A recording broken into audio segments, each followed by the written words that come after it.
I would like to call to order the City of Albany City Council meeting of Monday, July 1st, 2019. Councilmember Barnes will lead us in the Pledge of Allegiance.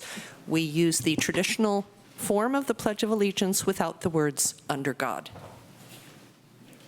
I pledge allegiance to the flag of the United States of America and to the republic for which it stands, one nation, indivisible, with liberty and justice for all.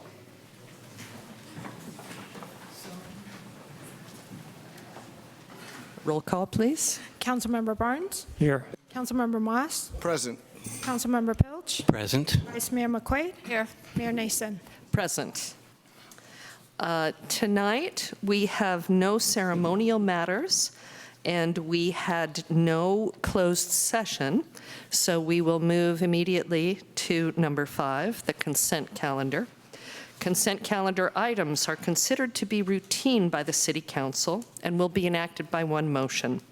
By approval of the consent calendar, the staff recommendations will be adopted unless otherwise modified by the City Council. There will be no separate discussion of these items unless a council member or a member of the audience requests removal of an item from the consent calendar. Do any members of the council have items that they would like to pull from the consent calendar? I have some questions on 5.5, excuse me. 5.5, the Community Development Block Grant Program. 5.6, 5.9. 5.6, the Berkeley Food and Housing Project. And 5.9, the Letter of Opposition to AB 56. Mr. Pilch? Okay. Well, then let's start with 5.5. Could we get a staff report, please? So did you have specific questions, or? I did, and Yes.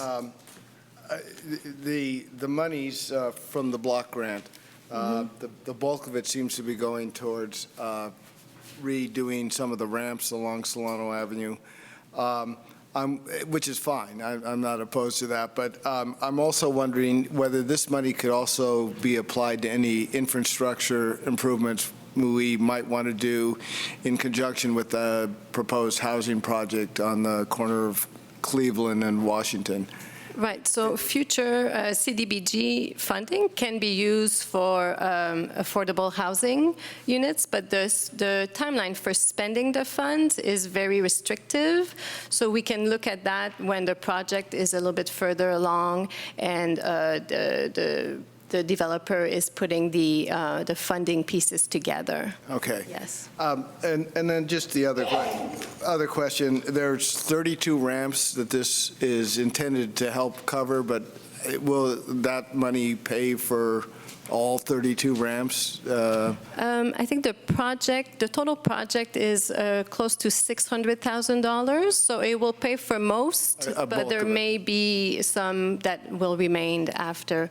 But I think as the project evolves, Public Works will be able to determine how many ramps will be completed, but we expect that most of them will be. Thank you. Okay. Anyone else have questions? All right. By the way, I did not ask if anyone in the audience would like to pull an item from the consent calendar. Do we have? Same as the Okay. But any others? 5.6. Yes. Okay. We've got 5.6 pulled. It looks like we're covered.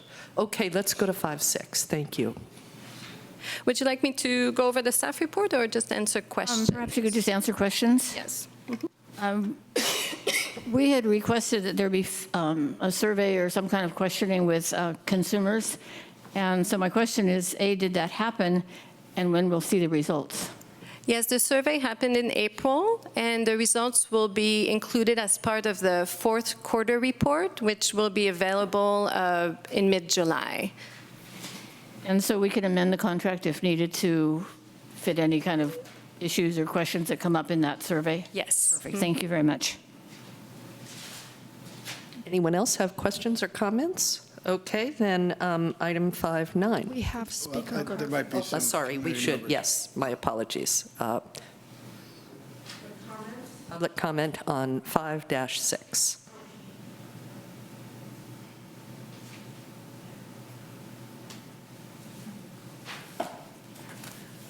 I'm not sure exactly where all this is in the pipeline for the BF&H.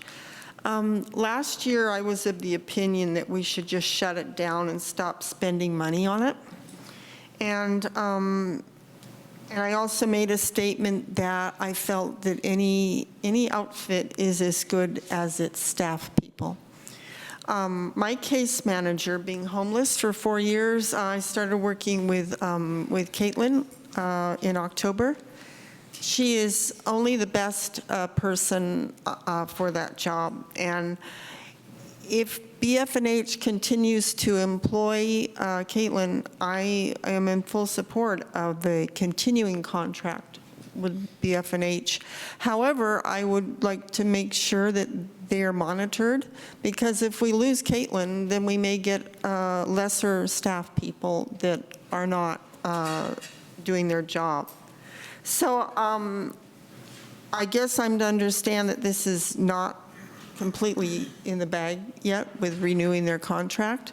So I will speak about it again at some other time, but I think highly of Caitlin, and I hope that she is allowed to continue on the part-time basis appointment that you guys are working on. So, and I hope that she is allowed in her job description to continue to work with the people she has already been working with. She is fabulous, and her commitment to this job is phenomenal. So,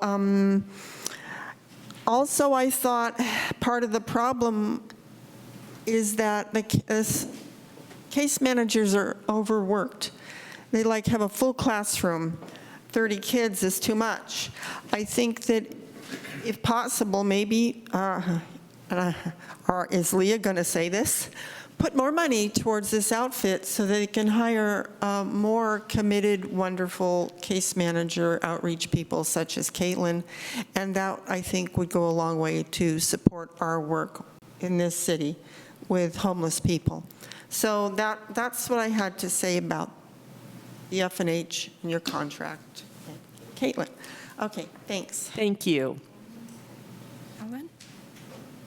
Mr. Maris, do you?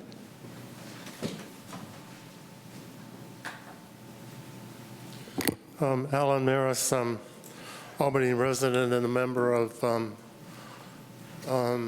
Albany's Diverse Housing Working Group, speaking for myself. So I want to thank you for increasing the housing subsidy from last year, $50,000 to about $180,000 this year. I know that the HEAP funding coming from the state has helped with that. In the future, when we have an affordable housing project, I think we're going to need significant housing subsidies so that all the people needing housing in Albany can get housing in that site. So I would encourage you to really push hard on the state to consider continuing this HEAP money every year, and maybe make it a 4 or 5 year commitment to subsidizing housing and needs for homeless people in our area. And then considering the future of the Berkeley Food and Housing Project, Project Hope. We have our CARES group at the Senior Center that provides references and for services to people who don't have homes in Albany. Has been very effective, and I would like to see that we consider I guess increasing appropriately the services of the CARES group in Albany, including the city employee administrator as well as the volunteers. I think we're getting enough experience on referring people to homeless services to start filling in some of the administrative work that Berkeley Food and Housing is currently doing under this contract. So thank you for your support of, support of diverse housing in Albany. Thank you. Does anyone else want to speak on this item?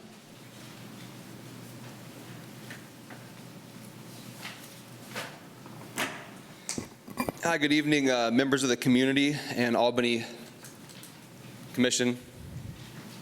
5-6 contract with Berkeley Food and Housing. We're still, outsourcing to another city, Berkeley. Can't take care of our own stuff.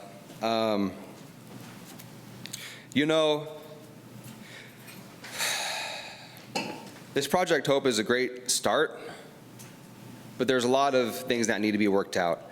I worked with Caitlin myself, months. You know what she does? She assists you with a housing search. I did all the work. What does $400,000 do?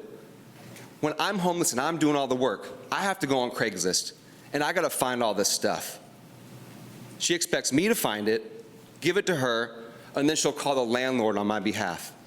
Say she's with some program, like Section 8. She called the first one, click. They don't want to hear it. Would you want to rent to a homeless person?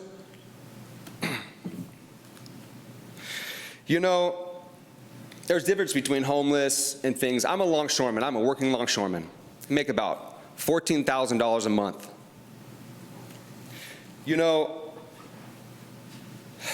This Project Hope, it sounds great, but in reality, it's more like Project No Hope. I've tried so many times with Caitlin, met at Starbucks, all these things. I'm doing all the research myself. I happen to have a cell phone. I can go on Craigslist real easy. I ended up doing it at work. I was getting paid to search for housing. She needs help. She couldn't meet with me times I needed. She was only available certain times of the day, evening. It's difficult. What about someone that doesn't have a cell phone, a homeless person that she's trying to help? How are they supposed to go on Craigslist and do all this research? It's very difficult. Now she has had some experience, and now she sees firsthand what everybody's going through and how difficult it is to find housing if you don't have the right credit. I make a lot of cash. Still with no credit, still I've been getting turned down.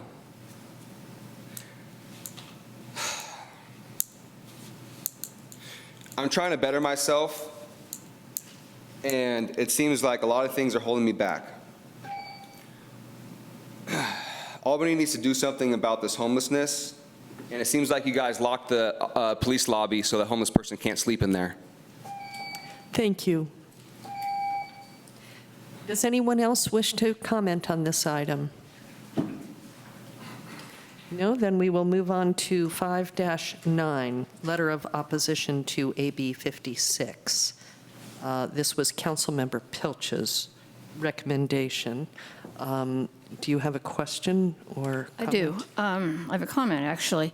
I think opposing this legislation is fine, but I do think the language of the letter needs some adjusting. It's written from the position of a coalition of local governments, and I would prefer that it be written from the city of Albany since it's signed by the Albany mayor.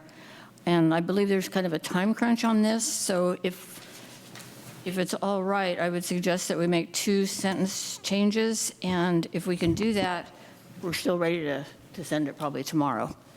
Yeah, actually, when I brought this to staff, I suggested that they could eliminate the first paragraph and the last paragraph, or amend the last paragraph and remove the we's, and that would, I think, give you what you needed. But I think however you want to do it is fine. I understand the issue. It was written for members of a coalition, but we can send it individually as well.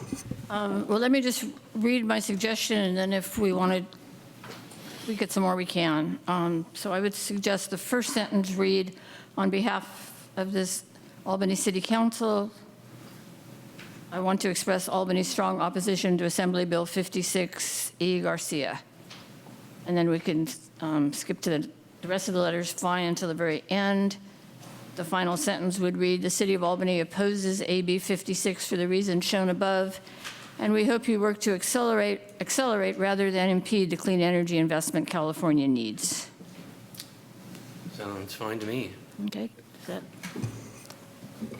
Isabel, I can email you those, I can email that to you tonight, and can we? Sure. Okay. Yes, that'd be great. Perfect. Thank Thank you. Councilmember Barnes? Yeah, I have a few comments. I did check on the League of California Cities website. This is not a bill that they've taken a position on. Unlike the other two bills on the consent calendar where we conform with the League of California Cities. Secondly, this bill, I just checked the LegInfo website. This bill was sponsored by TURN, the Utility Reform Network, which is a pretty progressive organization. That's not a conservative organization. It's basically a consumer organization. The bill is also supported by the California Biomass Energy Alliance. So it seems like the alternative energy community is split on this bill. So personally, I'm not going to vote in support of this item because I think it's a mixed bag. And I don't particularly feel like as a little city council we have much at stake. But that's just me. Thank you. Any other questions or comments on the council? Just to respond to that, I think it is not necessarily cut and dry. How to evaluate the support and opposition to this bill. However, EBC does, and we're a member of EBC, does believe strongly that this bill is detrimental to its functioning, and I have trust and faith in the staff that they are doing the right thing by recommending opposition here. Any other questions or comments? Does anyone in the public wish to comment on this item? Okay, bringing it back to the council, what is the pleasure of the council? Well, let's vote on that one separately. Yes. So I'll move approval of 5-9 with the changes recommended by the Vice Mayor. Second. Councilmember Barnes? No. Councilmember Moss? Yes. Councilmember Pilch? Yes. Vice Mayor McQuaid? Yes. Mayor Nason? Abstain. And I'll move approval of consent. I'll second. Councilmember Barnes? Yes. Councilmember Moss? Yes. Councilmember Pilch? Yes. Vice Mayor McQuaid? Yes. Mayor Nason? Yes. The motion carries for all the rest of the consent calendar. Thank you. So we go to good of the city and public comment.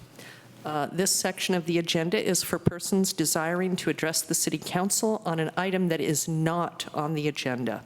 Please note that city policy limits each speaker to up to 3 minutes. The Brown Act limits the council's ability to take or discuss items that are not on the agenda, so such items are normally referred to staff for comment or to a future agenda. Do we have any speaker cards? Yes, 2. Ellen and Jeremiah.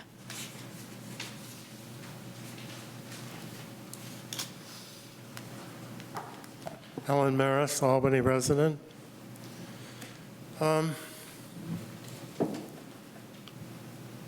The needs for affordable housing are recognized by everybody in this state, not just at the state level, but very much so at the local level.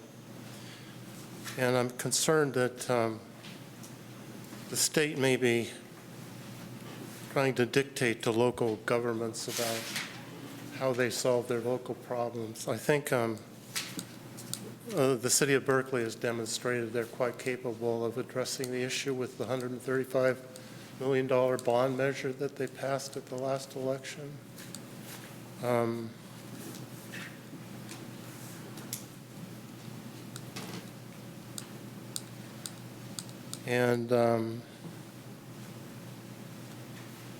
really concerned about the state stepping into local area governments where they have a broad sweeping opinion of how the state benefits from their direction, and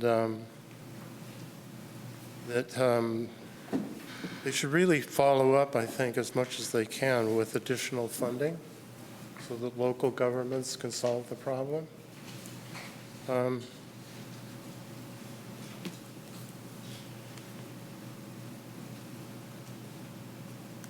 So with that said, I looked forward to additional funding from the state for the affordable housing project that we're planning in Albany, and that I hope we see the second Saha affordable housing project report soon. We saw one about a month ago, and I believe they said they would be back in about a month or two. So I'm looking forward to seeing that second satellite affordable housing project on our report on our affordable housing project. Thank you. Thank you.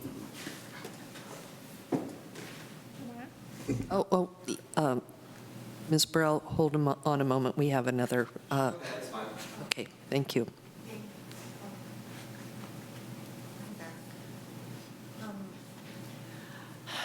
I'm currently working with Saha to become housed at a senior housing project in, well, it's already built, in the Gourmet Ghetto area of Berkeley.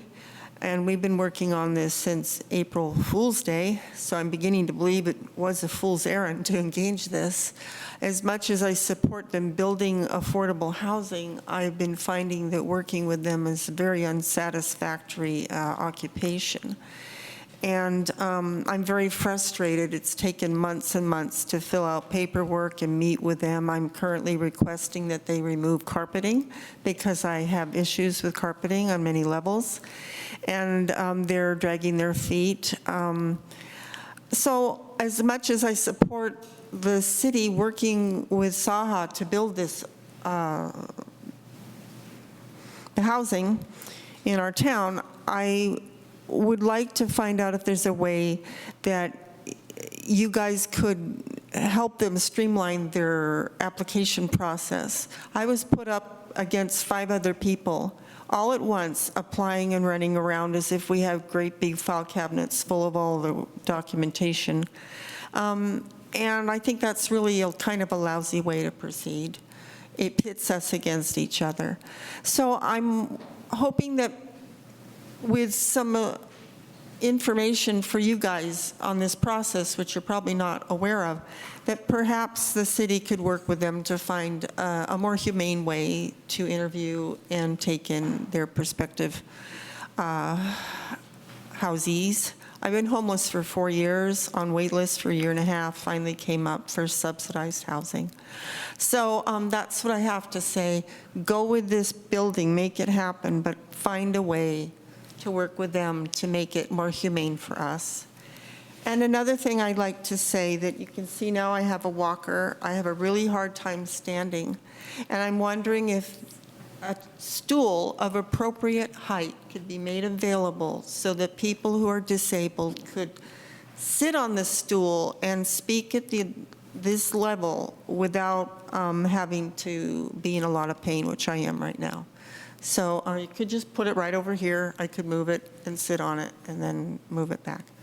All right. Thank you so very much. Thank you.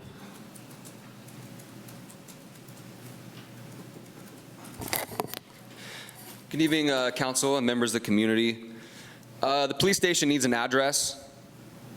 I guess it's 1000 San Pablo. There's no address on the outside of the building. How are people supposed to know where the police station is? It's kind of unprofessional, don't you think? Having a public building with no address? Seems like something was overlooked. Seems like you guys are still scared of RVs. You guys are a sanctuary city. Do you know what's happening at the border right now? Do you know how people want to get into America? People are dying getting into America for freedom, for a better life. I was born here, quarterback of the football team. Played baseball, wrestled, Long Beach State. I'm a longshoreman. You guys are hindering my growth as a productive citizen in the community by this municipal code. You think people jump the border and try to get to America to be held up by a municipal code? You got no smoking on Solano. That's a municipal code. I'm trying to be a productive citizen in the community, and you guys are hindering my growth with tickets that don't even make sense. Oversized vehicle, $98. Oversized vehicle, $47. Oversized vehicle, $48. Oversized vehicle, $50. Figure it out already. You don't even know what you're charging me. Come on. That's a joke. Here's all the tickets I've got. This is harassment. I got a phone call from the mayor asking me to move out of the city or park on a quiet street and get off the San Pablo. The mayor is harassing me, calling me on my phone, asking me to get off of San Pablo. It's a blight to the community. It's an eyesore. That's for you, city attorney. Harassment by the mayor. I've got other things for you too. All these with the math doesn't add up per ticket. So I parked out of respect for the mayor. I parked behind Albany Bowl. I have video of neighbors coming up to me, harassing me, telling me that my home is ugly. Ugly, garbage, trash. I'm trying to survive, folks. I gotta deal with this. Albany stands united against hate. Albany stands united on hating against RVs. You're stunting my growth. You guys are affecting my pocketbook. It's okay, I make $500 in 8 hours. That's really how you want to get after me? Guess what? I wish I would have realized this a long time ago. There's no 90-minute zone in front of the city hall, so I parked right here, right in front of you guys. What now? I'm not going to move. If you guys put up a 90-minute sign now that's harassment.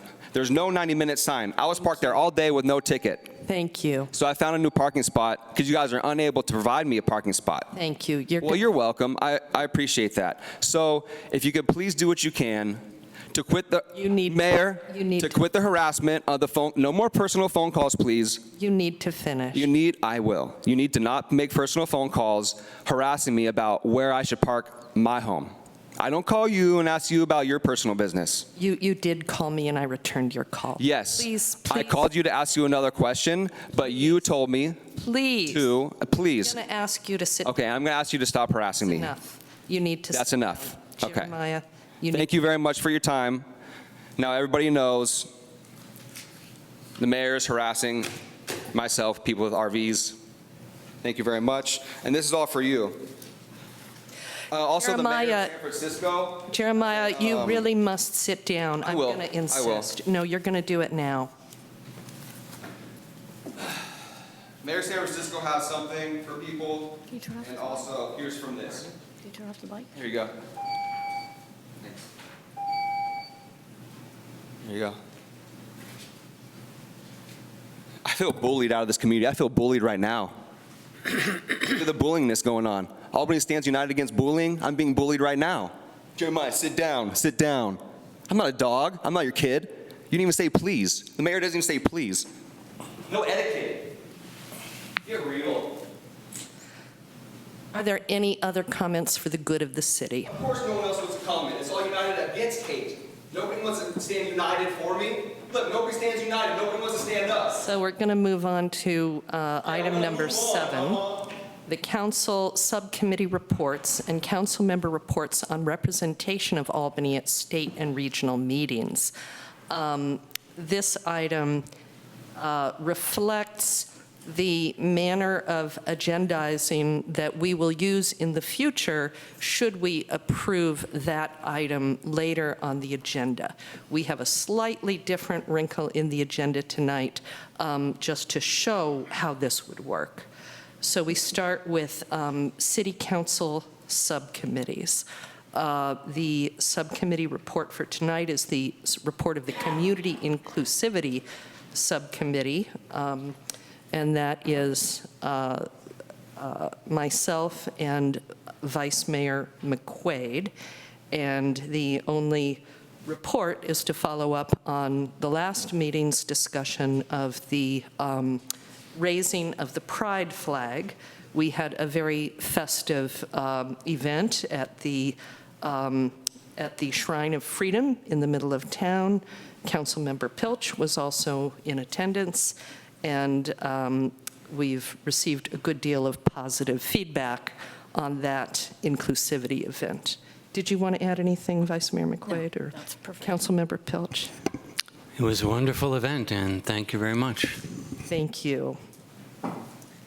So are there any other reports from subcommittees that would like to speak?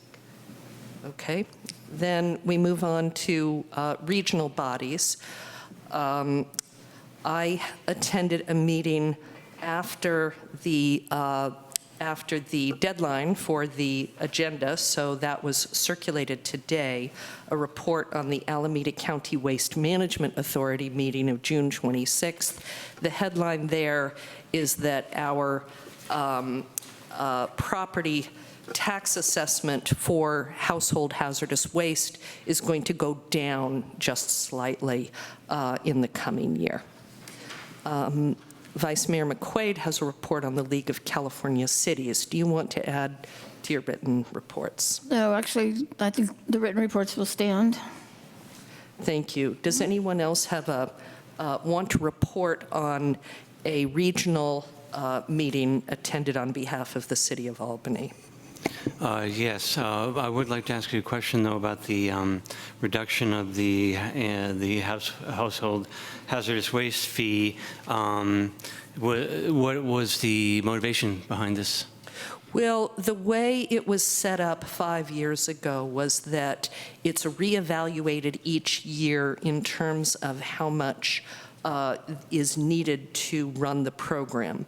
A ceiling was established, I think $9.55, and it has been running well below that in the $7. Is there? Isabel, are you watching? Okay, okay, sorry. Oh, okay. In the range of $7 or so.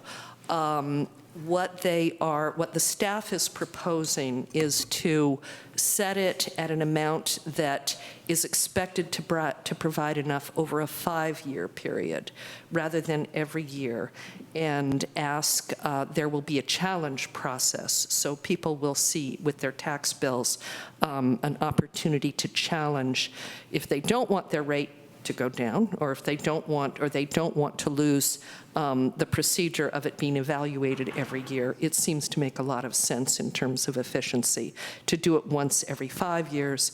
The proposal is also to eliminate the sunset provision that would otherwise require a new vote in 2024. So unless there's a challenge, we can expect to pay this lower amount for the coming 5-year period. Okay, thank you very much. Thank you. And I can report on East Bay Community Energy meeting. The largest item, the most significant item there was the passing of the budget for the coming fiscal year. We did pass the budget, although I made remarks indicating that we likely could be more aggressive in our targets of, or I'd like us to have a goal of being more aggressive in our targets of reducing greenhouse gas emitting fuels in our power mixes, and getting to all renewable, and to getting rid of all greenhouse, getting to GHG free sooner than later. And but the other major discussion around the budget was to add more to the local development business plan. And so you'll see likely more programming in the future in local development projects. Recently, you might have heard of one, which was the small grant program that they put out there, in which they gave out 6 $40,000 grants to various organizations around the county. And so you'll see more things like that coming, I imagine. And finally, as part of that, I participated in a ceremony in Jack London Square where we celebrated the signing of 4 clean energy contracts for wind and solar and storage, and we also celebrated the opening of the new peaker facility very near there in Jack London Square. A peaker facility is an energy facility that's required to be ready to provide power when there's surges, when there's high demand in power.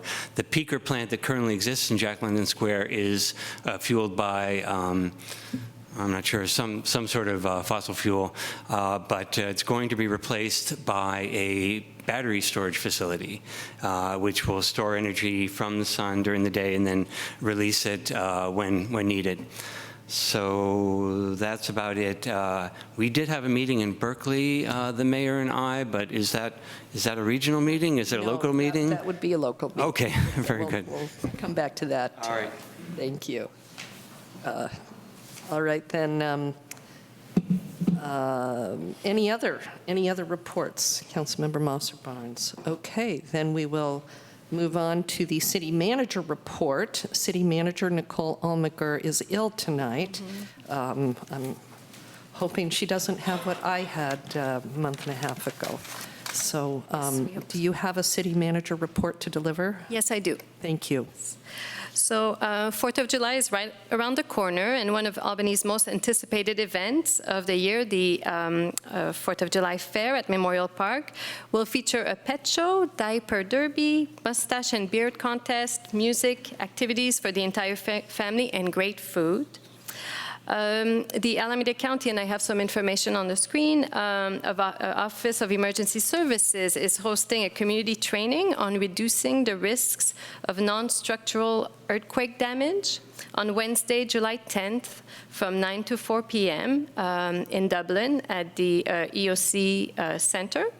And this training is encouraged for property owners, facility managers, local officials, engineers, architects, small businesses, and emergency preparedness individuals. Our auditors were here in June for their pre-audit prep work. This is coming from our finance department, and it went very well. And on climate action side of things, the draft Climate Action and Adaptation Plan is available for public review through July 19th. And the plan is being reviewed by various committees and commissions. And a council study session will be held in September to discuss the draft plan. From Public Works, the Memorial Park restroom renovation is complete, and the restrooms will be open to the public tomorrow. Solano Avenue sewer rehabilitation work along Solano is nearing completion also. The closures of Solano should end this week, and the contractor will be doing final cleanup through next week. And as for the Buchanan-Pierce signal, the signal controller for the traffic light at the intersection of Buchanan and Pierce was damaged in a vehicle accident last night. Alameda County Public Works, who manages our signal through an annual contract, replaced the control cabinet, working with limited functionality. The main movements on Buchanan and Pierce are working with a timer, and the extension of Cleveland to eastbound Buchanan will be closed to through traffic until further repairs are completed later this week.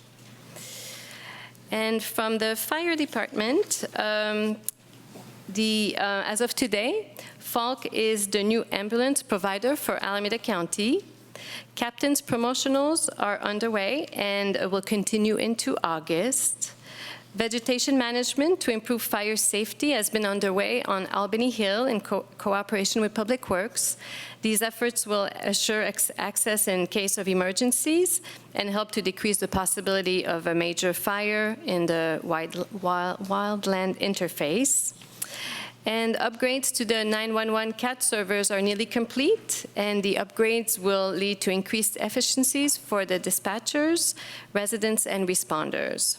And lastly, the fire department participated in a water rescue training with Berkeley Fire using their new Sea-Doo personal watercraft in the bay. That's all. Thank you. Thank you very much. Okay. We have no presentations tonight, so we go to public hearings. The first public hearing is to consider collection of delinquent garbage bills by placement on the county tax rolls. Good evening, Mayor, members of council. The resolution before you confirms the annual special assessment list for delinquent residential garbage bills and authorizes the delinquent charges be placed on the county tax rolls. For health and safety reasons, Waste Management is required to continue regular weekly collection, residential collection services, even if customers don't pay. In 2013, council passed an ordinance to authorize collection of delinquent garbage bills by placement on the Alameda County tax rolls. Accounts that were over 90 days past due in January of this year received a minimum of 4 delinquency notices from Waste Management, as well as a final request for payment from the city and a notice of this public hearing. Unpaid balances under $20 are not included in the list, and multifamily and commercial properties are also exempt from the process. Once approved, the Finance Department will send the list to the county, and the amount will be placed on the property tax bill. If the bill is paid in full, the assessment will not remain on the property.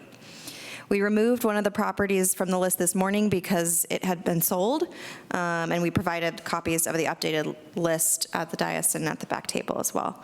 None of the people on the list from our research have utilized the Albany Cares program, but we mailed Albany Cares flyers to each of the properties last week, and I'm happy to answer any questions about the process. Okay. Does anyone have a question for Ms. Griffin? This is the second year we've done this, is this correct? Since 2013 or 2014. Really? Yeah, I thought I remembered approving this while I was on council. But in any case, my Yes. question is, looking retrospectively, how well does this work? I mean, do we get the money on the property tax bill? Yes. Yeah, I think for the most part, I can't say for sure how many people pay, but the majority of people pay. Waste Management has been getting checks from us. It's essentially a lien on their property, so it could be there for quite a while, but if the property sells, that's one of the first things paid out of the monies that come out of the sale. Correct. Yeah. Any other questions? Comments? I just have a quick comment, which I just want to say thank you for sending them the Albany Cares information.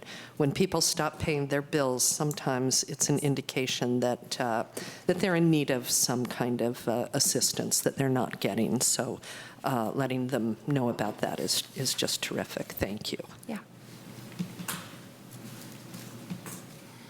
So do I hear a So moved. public comment? Does public anyone comments? in the public have a comment on this item? Seeing none, back to the council for final comment and a motion if anyone is ready. Well, I'll move Resolution 2019-59, confirming the special assessment list for delinquent residential garbage bills and authorizing the delinquent charges be placed on the county tax rolls. And I'm happy to second. Councilmember Barnes? Yes. Councilmember Moss? Yes. Councilmember Pilch? Yes. Vice Mayor McQuaid? Yes. Mayor Yes. Mason? Yes. The motion carries. Thank you. And now we go to what I think is the main event of the evening, the appeal of the planning application, number 19-022, design review and parking reduction for a second-story addition at 1115 Nielsen Street. And may I ask, how many people in the audience plan to comment on this item? Okay, then we'll have the usual 3-minute comment. Could we have a staff report, please? Yes. Good evening, Madam Mayor, council members, members of the public. For those who don't know me, I'm Christopher Tan, the Associate Planner for the City of Albany. I process majority of the current planning applications. So before you tonight is the appeal of planning application 19-022, design review and parking reduction for a second-story addition at 1115 Nielsen Street. I'll do a quick presentation and then answer questions at the end.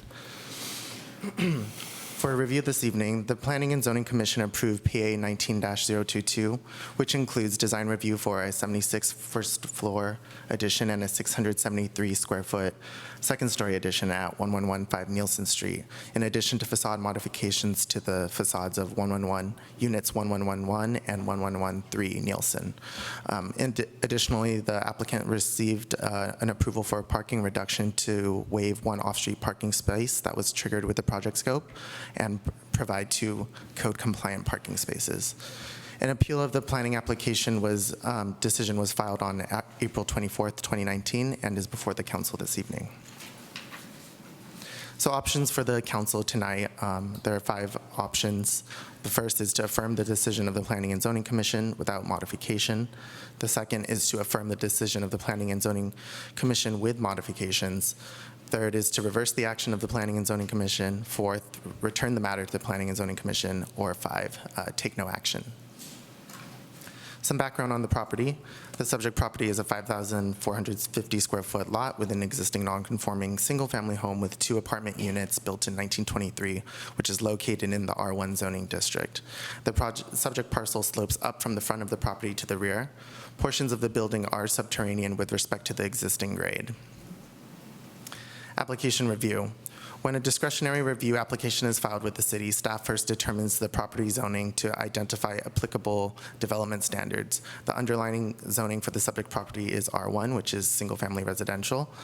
The development standards for R1 zoning, the R1 zoning district apply to the property in regards to modification, alteration, or expansion to the building. The building envelope of the front units is not proposed to expand. There is no proposed increased density on site, and the existing unit count will be maintained. Here's a snapshot of the zoning map. The red parcel is the subject property, and then you can note that the surrounding parcels are also zoned to R1. Christopher, can I stop you for just a minute? Can you go back to that map, please? Sure. Is there something between the houses on Nielsen and the houses on Tevlin? It looks like there's a path or a road or a gap. It's open space for the Tevlin properties. Okay, thank you very much. Mm-hmm. And just real quickly, here's a snapshot of the table from the zoning code. You'll note that the R1 zoning column is highlighted, and it shows the applicable development standards. Project request. The applicant has filed an application request and received commission approval for the design review of the second story addition to 1115 Nielsen and a parking reduction to waive one off-street parking space, which was triggered with the addition. Here's a street view of the property as it sits today. And here's an existing elevation of the property, front elevation. And here's what's proposed and what was approved. And also a proposed perspective from street level. Project scope. With regard to units 1111 and 1113, new open balconies on top of the existing garages are proposed. Interior remodeling to the kitchens and bathrooms, and the floor areas of both the front units are proposed to stay at 588 and 587 square feet, respectively. With regard to unit 1115, or the main unit, the applicant had proposed a 76 square foot addition to the first floor, interior remodeling to relocate one of the bedrooms to the proposed second floor and accommodate a 1.5 bathroom with open floor plan on the first floor. The project scope also included a 673 square foot second story addition to accommodate 2 bedrooms and 1 bathroom. A second story deck is proposed off this addition as well. 108 square feet of the deck is covered with a roof and has been counted towards the overall project floor area ratio. Planning and Zoning Commission action. The project was approved by the Planning and Zoning Commission on April 10th, 2019, unanimously with a 5-0 vote. Special conditions of approval were placed on the project and include an 8-foot wide garage door, 8-foot wide garage doors, secured covered bicycle parking, front porch design modification, rear window obscure glazing, and verification of staff that the special conditions are met prior to building permit issuance. Basis of the appeal. The appellant has filed an appeal with the Planning and Zoning Commission decision of April 24th, 2019. The appeal identifies 3 issues as the basis. The first, misinterpretation of the zoning code regarding expansion to the legal non-conforming triplex. Secondly, an abuse of discretion of the Planning and Zoning Commission with granting the parking reduction and the potential impacts on Nielsen Street. And lastly, an error on calculating floor area ratio. To the first point on the expansion of the legal non-conforming residential structure, the expansion of the main dwelling at 1115 Nielsen is disallowed per the zoning code based on legal non-conforming conditions of the subject property, is what the appellant claims. Standards for review. The property use does not determine the applicable development standards for properties in Albany. The underlying zoning designation determines the applicable development standards, and that's a key point. The underlying property zoning is R1 and the related development standards for the zoning district apply to this property in regards to modification and expansion. The standards for review are contained within section 2024-020A of the Albany Municipal Code. Staff has reviewed the project scope for compliance with the R1 zoning district and the adopted residential design guidelines. Once again, here's just the zoning map again and the subject property highlighted in red. Hi, Christopher, can we go back? Sure. The appellant lives to the north or south of this project? To the south of the subject property. So there's no shading issues? Sorry? There's no shading issues? Shading issues, not that I'm aware of, yeah. Non-conforming status. The property contains an existing single-family home with 2 separate units built in 1923. Construction of this triplex was lawful at the time of development. The subject property is located in the R1 zoning district, which permits a maximum of 1 main dwelling with 1 accessory dwelling unit. So the presence of 1 additional unit is legal non-conforming by today's current standards with respect to project density. Just a key point here again is that the project density is not proposed to increase under this project scope. Here's a snapshot of the original building permit showing the lawful creation of the triplex. Non-conforming status. Under current zoning regulations, a single-family home with 2 separate dwelling units would fall under the definition of multifamily dwelling contained within section 2016.020A3 and would not be permitted in the R1 zoning district if the subject property was constructed today as a new project at the time of at present time. The main dwelling of the unit is proposed to expand in floor area only. The project scope includes the addition of 2 bedrooms, 1 bathroom, and a roof deck, and the building envelope of the 2 front units is proposed to remain. Pursuant to section 20.44.030D, additions and enlargements of non-conforming structures are permitted with the following conditions, and the conditions are that the subject property the use be residential and that the degree of nonconformity, which in this property's case is density, is not proposed to increase. And here's just a snapshot of that code section, and staff has highlighted the key component, which is if structure is used for residential purposes, it may be enlarged or extended. Section 20.44050D allows the reconstruction of current project density in the event of a natural disaster. The intent behind this provision is to recognize existing non-conforming structures with respect to density and to preserve the existing density and housing stock in the city of Albany. Independent of the project scope, the property owner does maintain the property rights to have 3 units on site. Similar conditions throughout. It's worth noting that similar conditions exist throughout the city of Albany. This includes single-family residential uses in the Solano commercial zoning district. The underlying zoning, once again, dictates the development standards, not the existing uses. Some recent projects that illustrate this is 504 Curtis, 904 Santa Fe, 844 Ramona. And then just a few photos from a site visit I did today. This is 976 Nielsen, an existing legal non-conforming duplex in the R1 zoning district. Once again, another legal non-conforming duplex on 1144 Washington. Another legal non-conforming duplex at 504 Curtis. And a probably more intense example is 801 Stanage, a 6-unit 6-unit multifamily building with no parking on 801 Stanage, which is also in the R1 zoning district.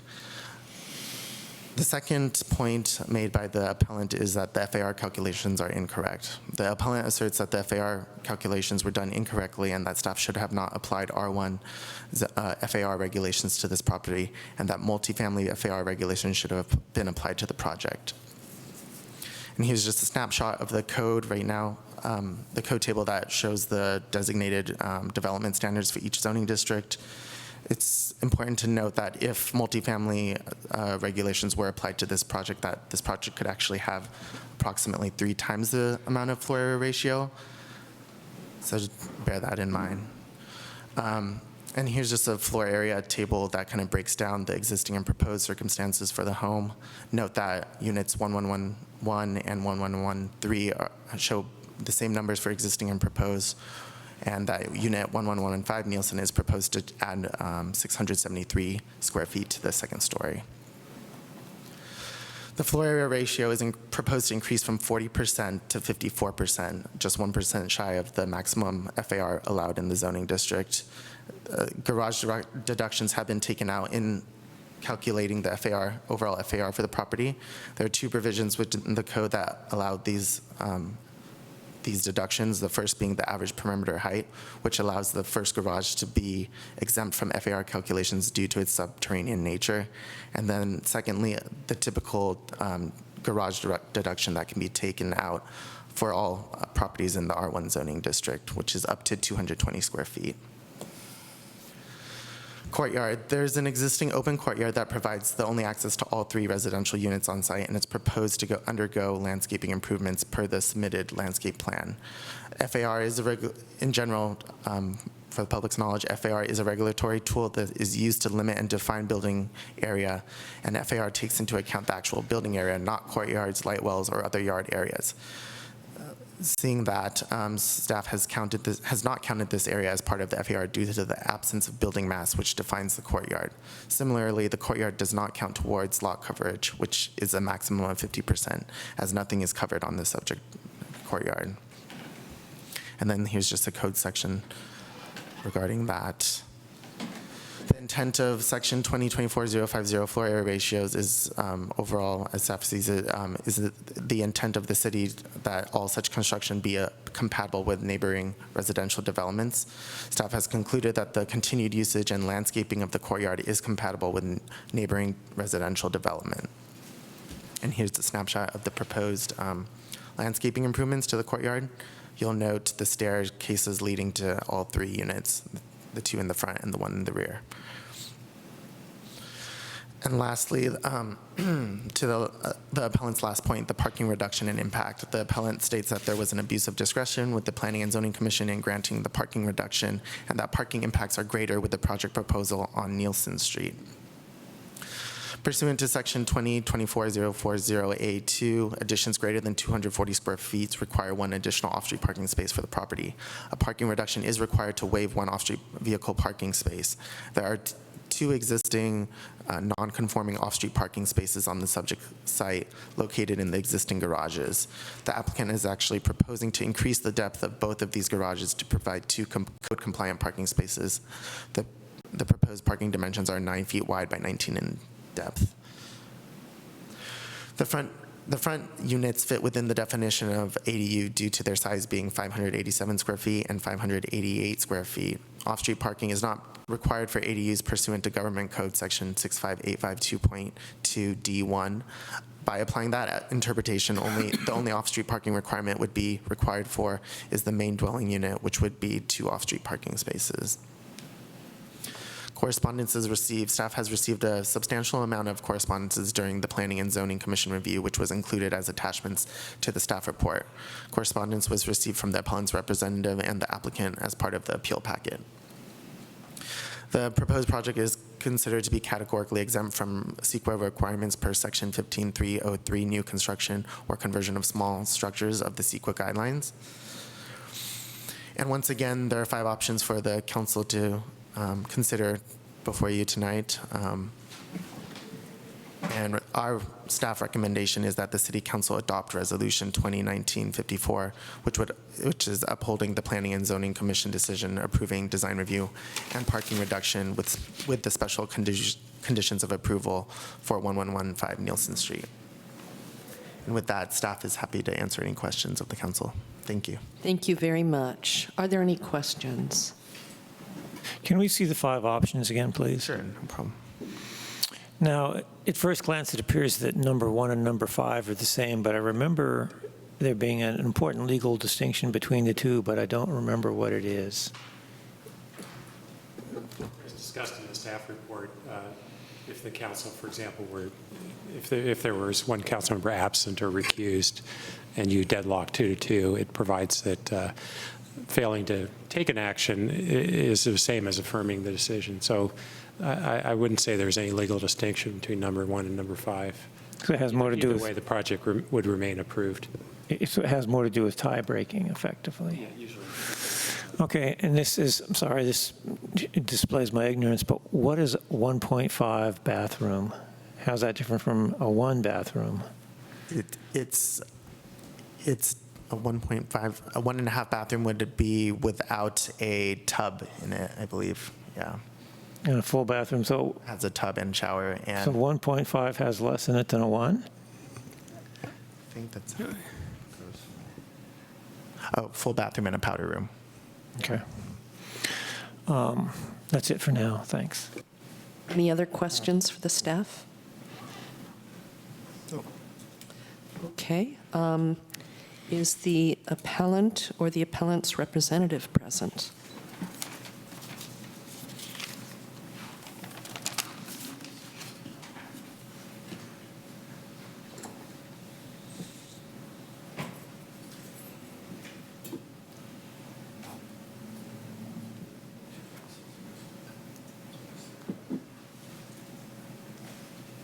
All right, good evening, Mayor Nason, members of the council. My name is Mark Wolf.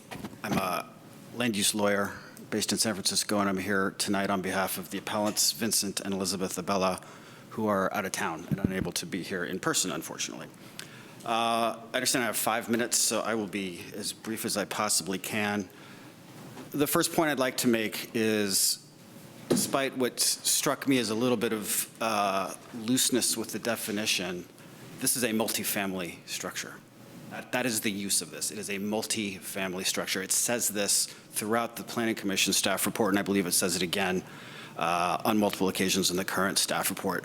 To characterize it as a single-family house with 2 accessory dwelling units, I think is not entirely accurate for purposes of what we're trying to decide tonight. It was built as a triplex. It has 3 different addresses. It is a multifamily structure. As such, as I think the staff has acknowledged, it's not permitted in the R1 zoning district. Multifamily uses are not permitted, as you can see from the snapshot from the table from your zoning code. When a use is or was legal when it was created but is no longer legal, when it was permissible but is no longer permissible, it is a non-conforming use. That is the definition of non-conforming use in your zoning code. So hopefully we can all agree that this project is a non-conforming multifamily use. And that distinction between use and structure is germane, as you'll see in a second. In the R1 zoning district, it would not be permissible if proposed to this day. As a non-conforming use, it is subject to the strictures in section 20.44.030 of your zoning code. And we would submit that this language is unambiguous. It is unequivocal. You can take care of the building. If it's structurally unsound, you can fix it. But you can't enlarge it. Look at subsection B. A non-conforming use shall, and as your city attorney will tell you, that is a mandatory directive articulation of what can and cannot occur. It shall not be enlarged or extended in such a way as to occupy any part of the structure or site, et cetera, et cetera. That's exactly what this proposal seeks to do. It is proposing to enlarge and extend itself on the same site. It's adding an entirely separate story. If you go down to sub C there, it also constitutes a structure containing a non-conforming use. It is a structure containing the non-conforming multifamily use in the R1 district. There we see that moving it, altering it, enlarging it, shall not, it basically can't happen. It shall not be moved, altered, or enlarged unless required by law, or unless the purpose of the enlargement is to remove the non-conforming aspect of the use. So that's the end of my slides. Let me just say, this distinction, or this alleged distinction between single-family with accessory dwelling units, I think is legally irrelevant. I also think the fact that there are other non-conforming multifamily structures and uses in the R1 district elsewhere in the city is legally irrelevant. The fact that maybe some other projects came forward in the past sought to enlarge a non-conforming multifamily use in the R1 zoning district without challenge, I don't think that has any legal relevance to what we're called upon to look at today. Now, we sent a letter dated June 14th. Hopefully that did make it into your packets. We addressed, I would say, subsidiary questions of violations of the floor area ratio restrictions, which have to do that you're supposed to count open courtyards in your floor area ratio calculations to the extent that it is surrounded on 3 sides by walls, which this project is. So we think it was erroneous not to have included that central courtyard in the calculations. We cited the non-conforming structures provision, which is also what you saw in the staff report, but frankly, that's a red herring. It doesn't matter if that it's a non-conforming structure. It is a non-conforming use. That is the paramount question before you. If it is a non-conforming use, it cannot be enlarged regardless of whether or not it also constitutes a non-conforming structure. And then finally on the parking restrictions, again, the findings that are required to be made to grant that exemption in your municipal code, we submit as we explained in the letter. I don't think can be made here based on substantial evidence in the record. What's the solution? You can amend the zoning code. There are procedures in play for you to do what needs to be done to amend the zoning code to allow things like this to happen in the future. But for now, he's allowed to continue. But for now, the way your zoning code is written, I don't see how you can do this lawfully. The code language cannot be more clear, cannot be more unequivocal, and so we would respectfully request that you grant the appeal. Perhaps remand it back to the Planning and Zoning Commission to think about proposing some amendment to your zoning code that addresses situations like this and might allow them to go forward in the future with appropriate procedures followed to amend the code. Thank you very much. Thank you. Okay. We have received a number of, yes. The applicant would like to speak next. Okay, then let's go ahead.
Esteemed council members, my name is Kerstin Hellman. I'm the architect and applicant for this project at 1115 Nielsen Street. The Nielsen Street property was purchased by Grant and Grace Noda in 1964. It was their first property and an important step to reestablish themselves after returning from internment. After moving to Davis, the family continued to offer affordable rental housing in this property. In response to our application, neighbors have complained about the deferred maintenance. Over the years, the property lacked a local property manager. With Grant Noda now in his 90s, his grandson, Mark Mura, is stepping in. His idea is to revitalize the property and better manage all 3 units by moving into the rear unit himself. My client is proposing a significant investment in this property. The complete remodel, the updated courtyard, and the new landscaping will be a benefit to both the tenants and the neighborhood. During the design process, we received some input from Vincent Labiano, the appellant and neighbor to the south, which we couldn't apply because it didn't take into account the existing architecture and best use of the property. The neighbor to the north, who is most impacted by the addition because of proximity and shading, is in full support of the project. We presented the project at the monthly neighborhood meeting. At that time, the neighbors did not voice any significant concerns or strong opposition to the project. 2 of the neighbors recognized the positive impact this project will have. At the Planning Commission hearing, the rear neighbors on Tevlin voiced strong concerns about our second-story addition, even though they have 2-story homes themselves. To paint a clearer picture, we documented the 2-story buildings in the immediate neighborhood. So you can see on here 12 2-story properties in red, 3 1.5-story properties. They're shown in orange, and then 6 single-story properties in yellow, including the subject property out there. At the Planning Commission, also many neighbors expressed strong concerns about the parking impact of this project and the general lack of parking on Nielsen Street. Commissioner Donaldson reported that he had found parking plentiful at all times of day and night, and to provide some data, we prepared a parking count over the past weeks, and these are our findings, and I don't know how to actually move this to the next slide. We found that at any given, so the block of Nielsen between Watkins and Francis has 17 on-street parking spaces, not counting the curb cuts, and we counted morning, midday, and evening and took photographs for verification, which we had sent you to review. We found that at any given time, 44 to 69% of on-street parking spaces were empty. Empty spaces were distributed evenly throughout the block, with slightly more spaces mid-block just south of the subject property. Most houses had an empty parking spot or 2 on the street. Ironically, the appellants have fenced off their own driveway and parked their cars on the street and in their front yard, even though the Albany Planning Code requires 2 off-street parking spots not to be located in the front yard. I want to point out that my client is proposing a voluntary upgrade to the existing garage spaces to create 2 usable off-street parking spots. Additionally, there's no net increase in dwelling units and no increase in parking demand. I practiced as an architect in Germany before coming to UC Berkeley to get a master's in urban design. We studied and compared residential neighborhoods in the Bay Area to understand the qualities of livable neighborhoods. And Nielsen Street has many of these positive qualities, like narrow street widths, which naturally slows and discourages through traffic, street trees, attractive front yards, attractive houses with porches, narrow curb cuts, and attractive garage doors, parks, schools, and grocery stores in walking distance. I was also a resident of Albany for 8 years myself and know Nielsen Street personally from having friends on this street. Nielsen Street is a lovely street to live on and feels comfortable and safe. This has been a very trying and financially challenging experience for my clients, who have remained open-minded and flexible throughout this process. I hope the Nielsen Street neighbors will reconsider their opposition and welcome my clients back into this neighborhood. And I ask the council to uphold the Planning Commission's unanimous decision and support the City of Albany's efforts to protect and encourage modest and appropriate upgrades to their existing housing stock. Thank you. Thank you.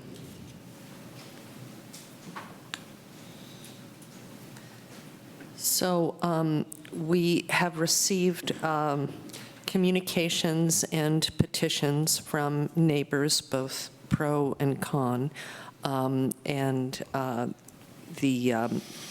neighbors or other persons who are simply interested in the matter may comment at this time, although I would encourage you as much as possible to rely upon the written comments that have already been submitted. Please, if you have submitted such a comment, you might want to mention that you have one on file. So do we have cards for comments? We have Steve Nora. The cards are in the back, and just bring it up. Nam and Kat Chan. Okay, if the three speakers would line up beside the podium, we'll take you in turn.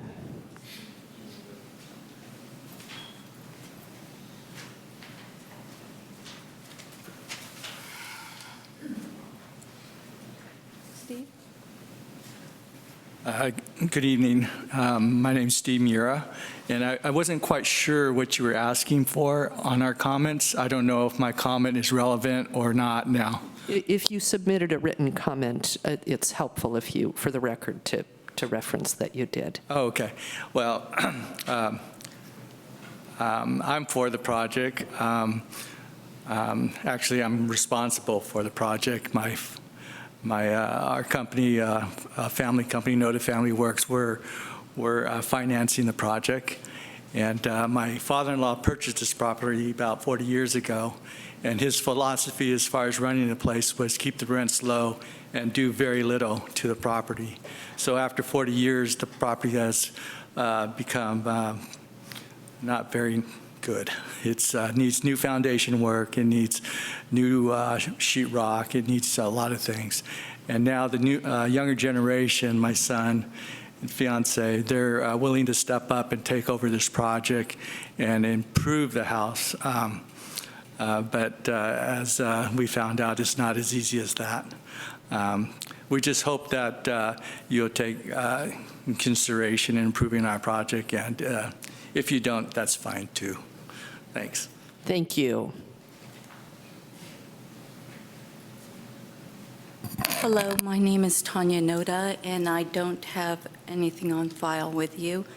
I'd like to introduce you to my family because some have characterized this as big development. We're not so big.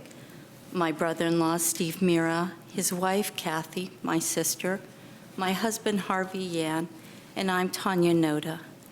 My father was making end-of-life decisions. He's 97 now, and he placed the property in an LLC. So whereas that is definitely a limited liability corporation, we stand before you as a family. I would like you to know that my family runs property, and Dad has always taken also the attitude that we provide shelter. And Angela Moscow, Paul Meyerhoff, and Bjornsson Min lived there for years. Paul was the most recent, having moved there in 2002. Angela was our tenant in Davis during grad school, and she asked my father, might you have something where you can help me? So she lived there. This is our first project to develop. We reached out to Kathy Schwabe initially because her family goes to Quaker meeting with my family, and we knew her since we were kids. She moved to Oregon, and she handed us gently to Kristen Hellman, who is familiar with this area. And we have, being new to it, we tried to play by the rules, find out what the regulations were, and stay within the lines. For that, we maintained the unit count, and we tried very hard to work with the building commission, and we thank them for their help. So we're not mavericks by any measure. I would hope that you would see in my nephew Mark and Melissa for the potential for wonderful neighbors and great citizens. They are, Melissa's a marine biologist, and Mark works with us, and they bring revitalization to your community, and I think you would be very happy. Thank you. Thank you. After Kat will be Doug Donaldson and Barry Cannell.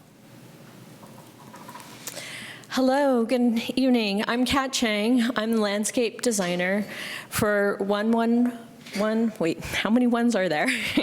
5 Nilsen.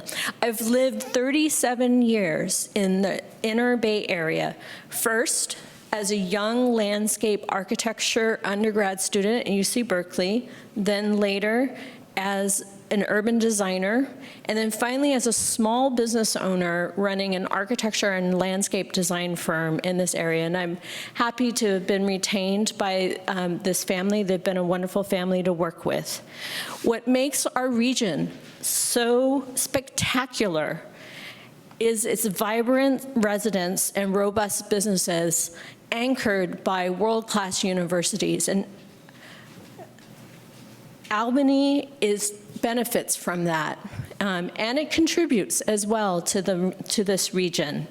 One of the things that's amazing about this area, it provides a great urban fabric, leveraging moderate densities, and I think the key word here is moderate, with regional infrastructure. This is a really key thing that I learned as an urban designer, that you have to have moderate densities in place.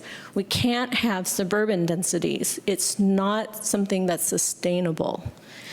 Within this framework that we look at this, we've worked hard to enhance this particular property to support a pleasant front yard and pleasant front aspect to the whole property, while providing privacy for both the inhabitants and also the neighbors. We're also providing secure bicycle parking as well to offer further sustainabilities within the actual project. And then lastly, the backyard landscaping provides screening along the perimeter to help integrate into the neighborhood. Beyond just looking at this as a landscape design, I think it's critical that we think about the region as well and how this property contributes to that. Retention of all 3 units, they're compatible, well integrated into the neighborhood, is of importance to our communities and region. We heard a lot of discussion at the beginning of this council meeting that looks to what happens when we have housing crises. And while we are talking only about 2-3 units here, that's how we need to retain the overall housing stock in the area. We feel like we've assisted in creating a beautiful design that balances the concerns with urban densities with direct action, combating all of the sort of difficulties that our region is dealing with right now. So thank you very much for your time. Thank you.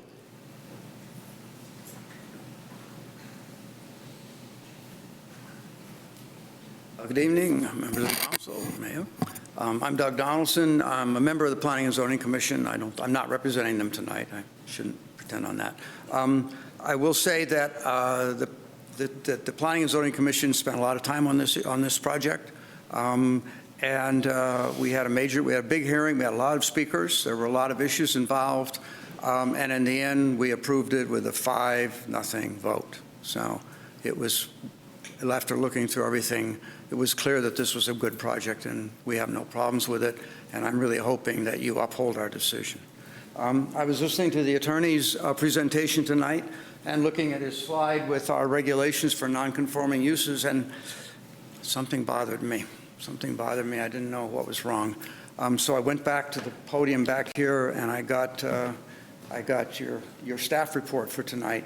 The attorney has left off Section D. The attorney has quoted our regulations correctly. Sections A, B, C, left off D. D is the operative one that allows you to expand a non-conforming residential use, and that is an important issue. So that's on page 6 of your staff report. So when you're making your deliberations, take a look at that. Section D is specific to residential uses, and from my point of view, it should be applied that way, and it trumps Section C, which deals with just simple structures. This is a structure with a residential use, and it can be expanded. So we think this is the Planning and Zoning, I think, when I voted for it, the Planning and Zoning Commission, I think it's a good project. I think it's adequately buffered around. I actually think in real world practice, you're going to get 2 new off-street parking spaces because we had testimony that those garages that are existing there now haven't been used for decades.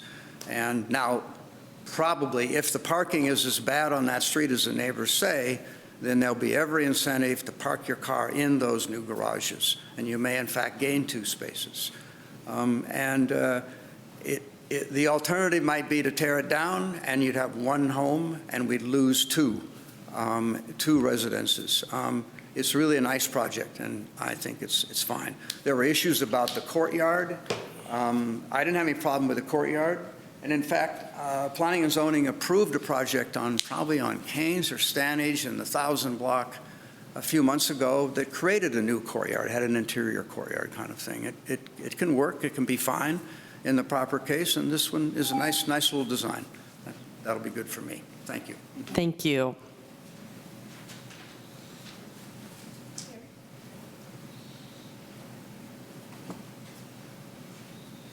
Madam Mayor, City Council, my name is Barry Camille. I live at 1112 Nielsen Street with my family. I have for 28 years, and I'm like right across the street from the project. I want to start by saying I really like Mark and his fiance and his family. They are really nice people. Hope to welcome you to the neighborhood before too long in whatever way, shape, or form. It's not about personalities. It's about our street. I am the block captain, so I kind of at the center of a lot of conversation.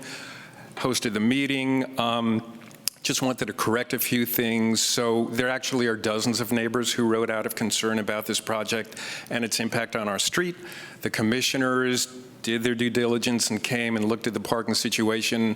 But for the past year, when Paul and Angela and Hyungsoo were all evicted a year ago, and they would have at various times either 5 or 6 cars attached to the unit, it made our very narrow street one of the narrowest in Albany.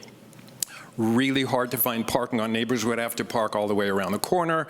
And when you're trying to move your cars and do the shuffle when people are walking down the street, it makes it very difficult. You got to back up. It's a little bit of a safety problem. So there are concerns. I have to admit, I was very concerned when the parking reduction was going to be accepted or is accepted, that it's just going to make that situation worse. I was, frankly, my stomach turned a little bit when initially a zoning commissioner talked about having a 10-foot wide space so vehicles can really go in there, and then it was decreased to 9, and then to the standing 8, which I don't think is even wide enough practically to really be of use, so I'm concerned about that.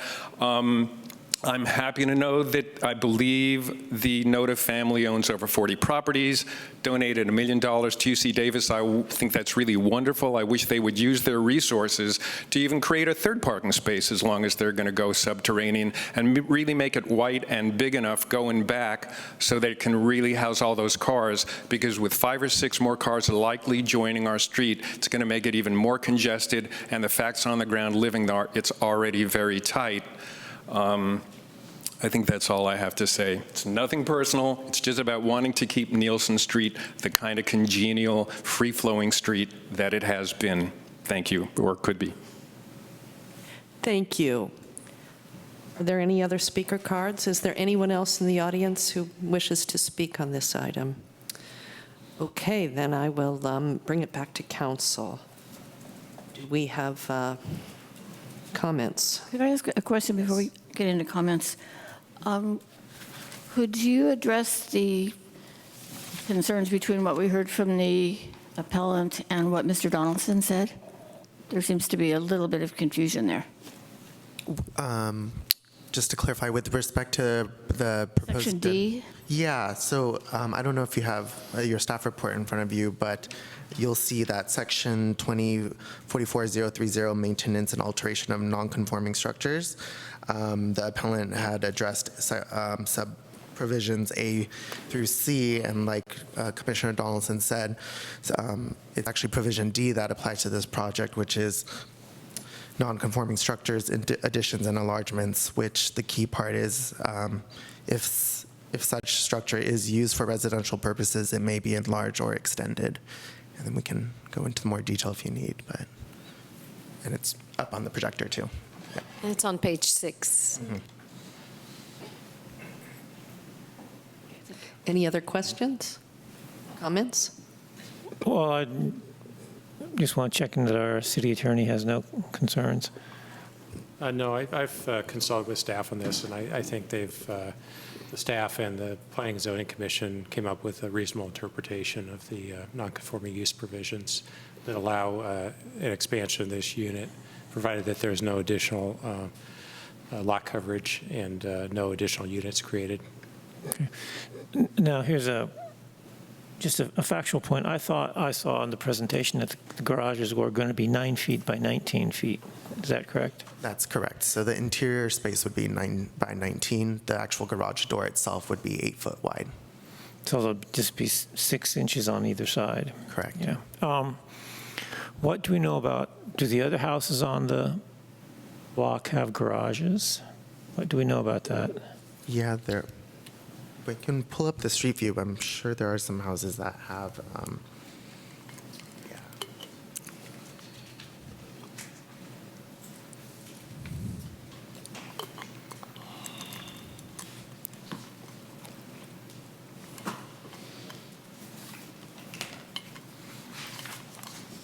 What did we do before Google Street View? That's.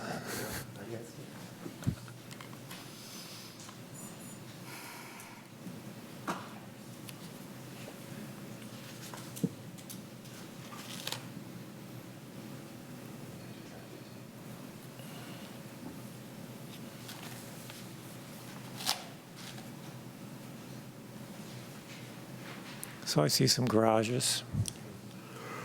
Can we go up the street, or just? My question concerns how many of the existing garages on the street are actually used to park cars in? That's a great question. I'm not sure. Because typically what I found in Albany is people use their garages for storage space, and if this new project actually is going to have usable garages, then that's a real benefit as far as I would be concerned. Exactly. Just saying.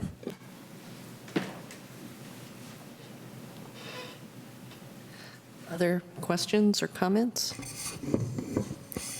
Oh, go ahead. No, you can go. I have several comments. I do think that the concerns that we heard from Planning and Zoning and perhaps some of the neighbors have been addressed through the special conditions of approval. And I walked over there Saturday morning about, 8 or 9 o'clock when I figured most people would still be home. They hadn't, gone too far. And I noticed that there were lots of parking places, lots and lots of empty driveways that are wide enough to accommodate cars. Sometimes that's an issue. You can't get your car down a driveway, but these all seem fairly big. I also noticed a lot of people parking in front of a house that has room for 2 cars, and they conveniently parked right in the middle so that there was only room for 1 car.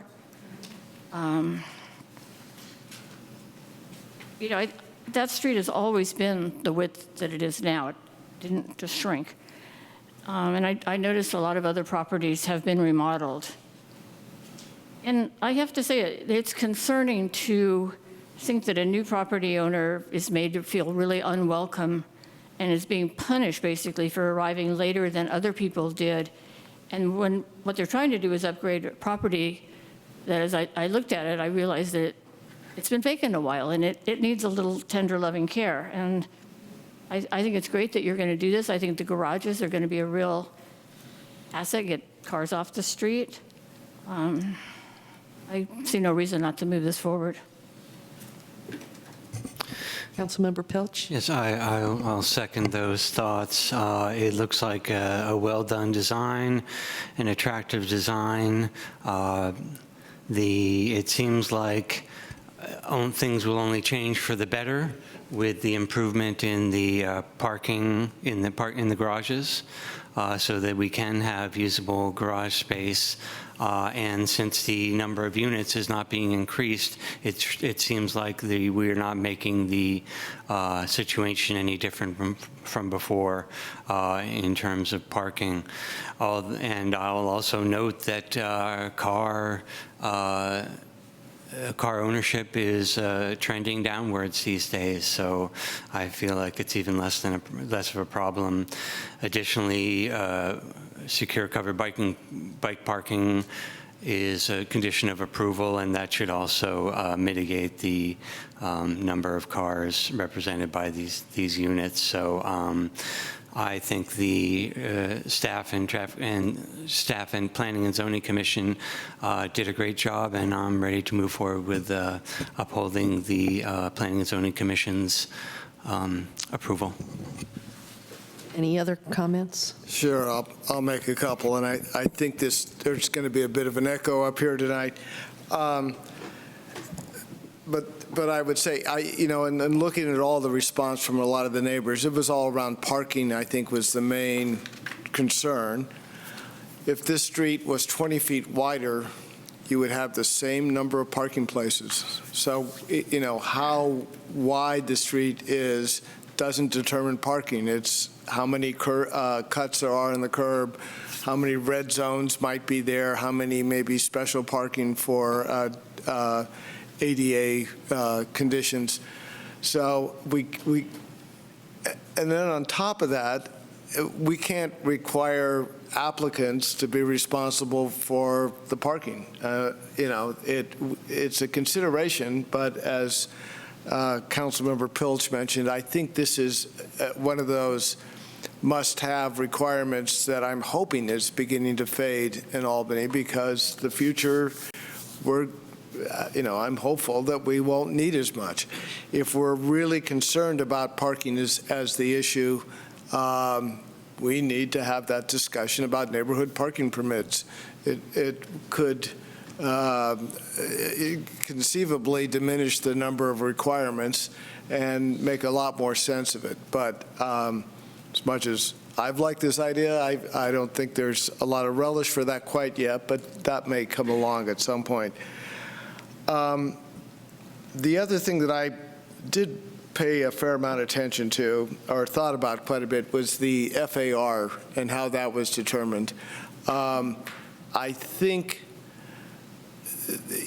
you got it right, but when I looked at 2024-050, it's a little vague as to how you determined FAR, and there are references that one interpretation, although in my time on planning and zoning or nowhere else did we ever take it that way, but this idea that you look at that center area and should that be as part of FAR. I don't think we've ever thought of that in the past, and so I don't think we should be thinking of it now. And I can think of lots of situations where if we took that three-wall side, you could look at a lot of buildings in Albany that all of a sudden their FAR would go up considerably. But that might be something in the future that we should probably clean up in our regulations, and that's what I would like to see. As was pointed out, in the long and short of it, this is conceivably going to provide 2 usable parking places that are off-street. We don't require people, we might require them to have a usable parking space. We've never required them to actually use it. And so we'll see if they actually get used. For the most part, the so-called legal parking spaces in Albany are hard to get into, and our houses are so small, we fill them up with all this stuff we can't have in the house. So we'll see where that works out. But basically, I agree. Planning and zoning got this correct, and I'll be voting in favor. Okay. Councilmember Barnes. Just a clarifying question. For single-family residences, we typically require 2 off-street parking spaces. Is that correct? So was there a parking exemption granted in this case? Yes. So my point is that, because we don't get a lot of these hearings at the council, but I'm aware of what goes on in P&Z. At P&Z, it was not at all uncommon to grant parking exemptions for projects. That's Correct. A fair statement? Yes. Okay. So I just want to make sure that we're all aware that this is not really an unusual thing to do. Correct, yeah. Okay, thank you. I don't think that I have much to add, except I've driven by this place many times and thought how wonderful it would be to see it fixed up. I love the courtyard. I love the 20s style of it. So I hope it will be a blessing to the neighborhood. I hope those garages will be used. But I see nothing out of order with the work of planning and zoning. And with that, I would be happy to take a motion. I'll move that we approve the planning and zoning decision. Is that sufficient?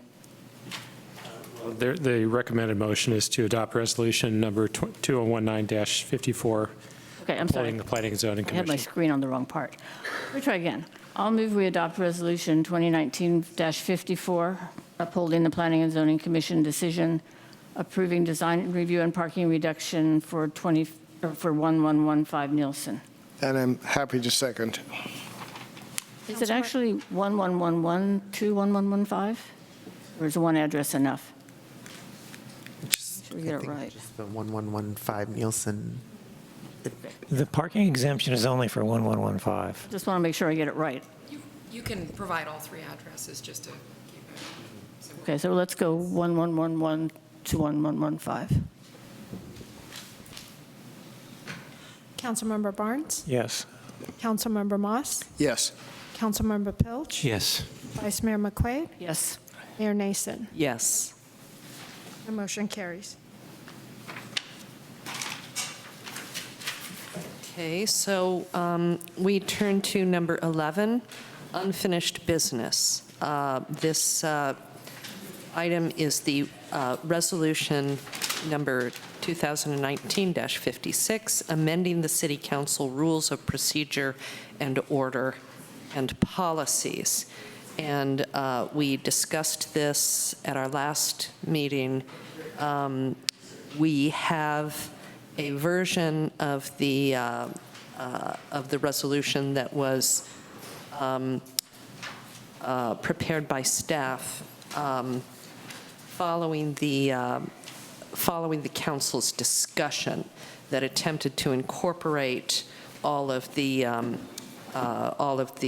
comments that were made and the discussion that was had. So that is attachment 2, the after council discussion. One thing that occurred to me this evening when you asked me about whether our meeting regarding Cordnisi's Creek, well, we'll come back when I don't know that we need any sort of staff report. This is our own work. I don't know, and I know that Councilmember Pilch, you asked that your version from before the last meeting be included, and we also have a suggested version from Councilmember McQuaid. So I would suggest we start, since Councilmember Pilch went first with his comments. If you have any remaining issues or comments that you'd like to make, why don't we? No, I just, so this originally was when staff brought it to my attention, it was going to be a consent item, and then I thought that might not be so appropriate. So, but I did ask. I would have pulled it in any case. But thank you, staff, for preparing this version. I think this is a good idea. So looking at there's 4 versions of this. There's the version after council discussion, McQuaid comments, Pilch suggestions, and Nason proposal. So I looked at the Nason proposal along with the Pilch suggestions, and remembering what we did in the meeting, I agree that staff came up with the version that reflects all of our recommendations, all of our suggestions, omitting some of mine that weren't the rest of the council did not take. So that just leaves me to, I didn't have the time to reach out to the vice mayor, but I didn't quite understand her version, what she had done in hers. So I would like to have her speak to that, but I would say that I also had the same thought about the Cornesis Creek meeting that we had, that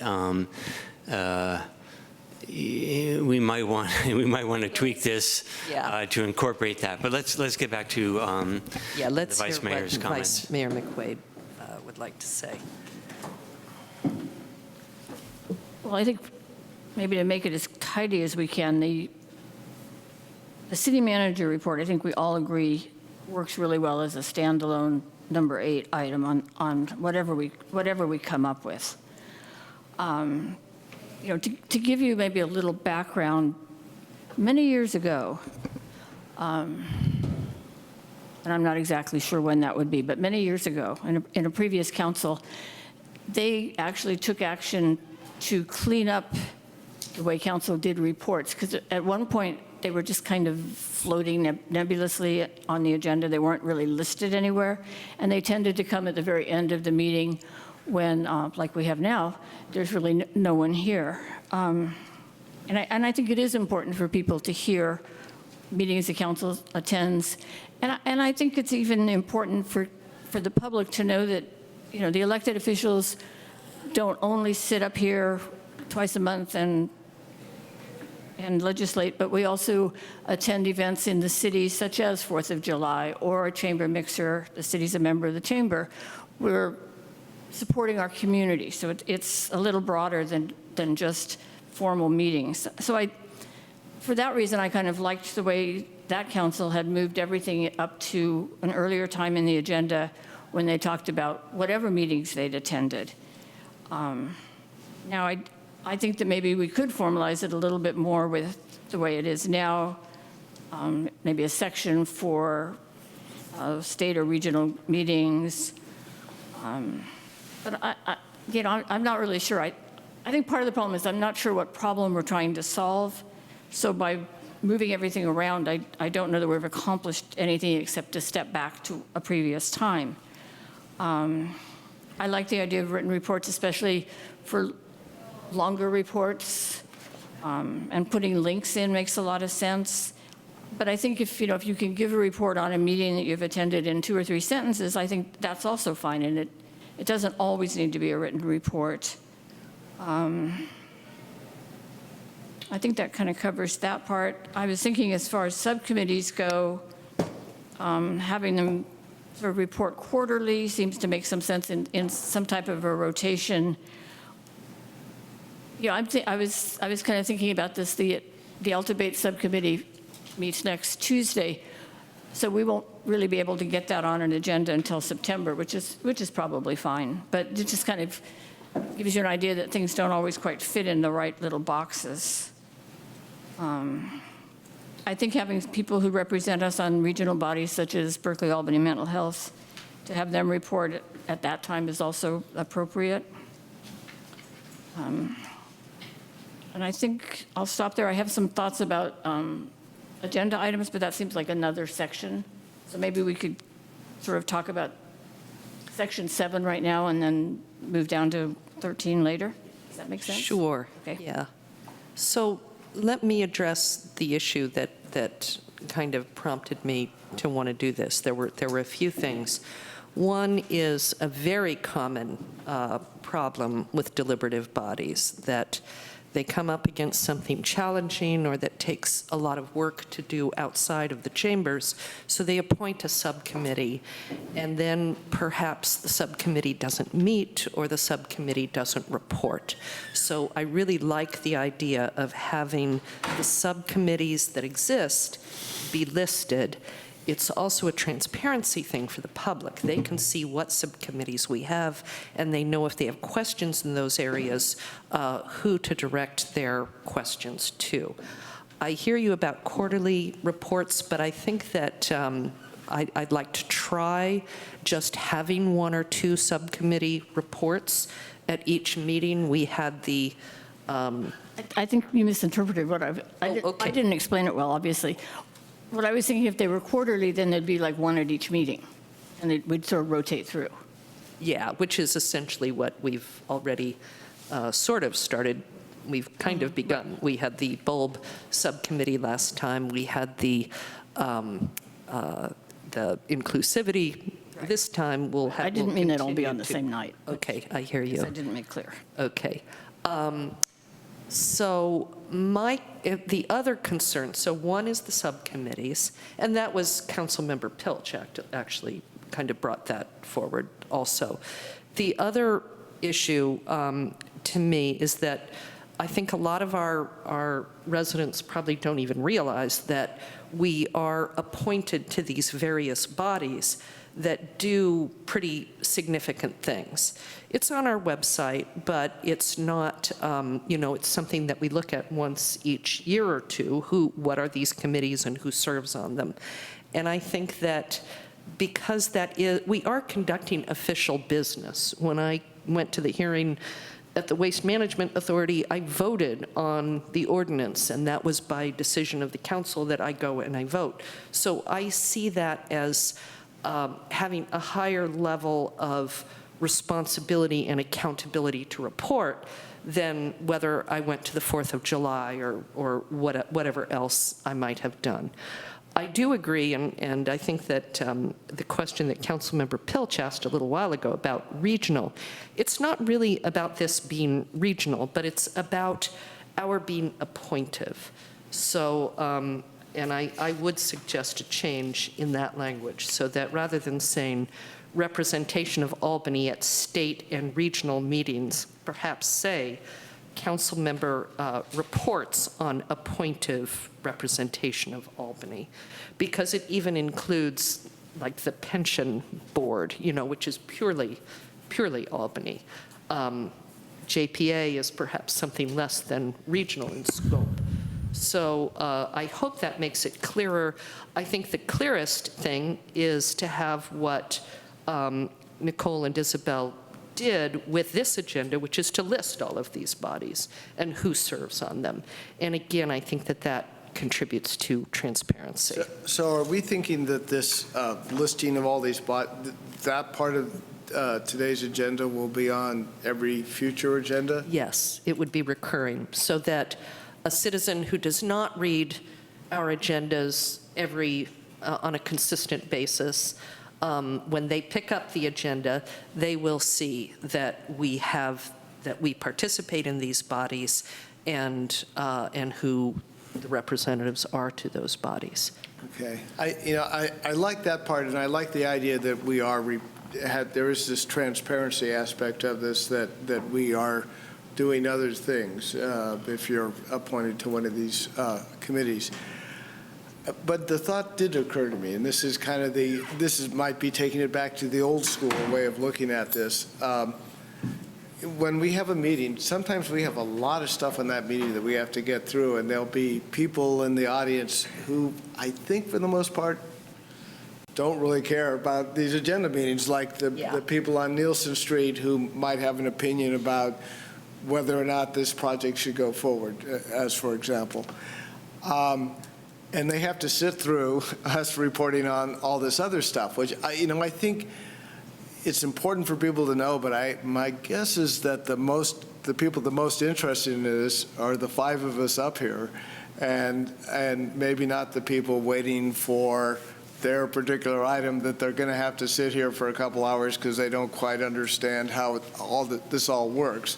So one thought I had, and I suspect this will not be popular, but kind of putting this more towards the end of the meeting, so people that are here for this don't necessarily have to listen to all the things that we find fascinating or may want to deal with, but we can still represent. I certainly like the idea of putting agendas and reports in the written agenda, because then people can refer to that, and whatever comments we have. And as I said last time this came up, when we first started this, what I tried to do was write down things that I thought were relevant specifically to what's going on in Albany.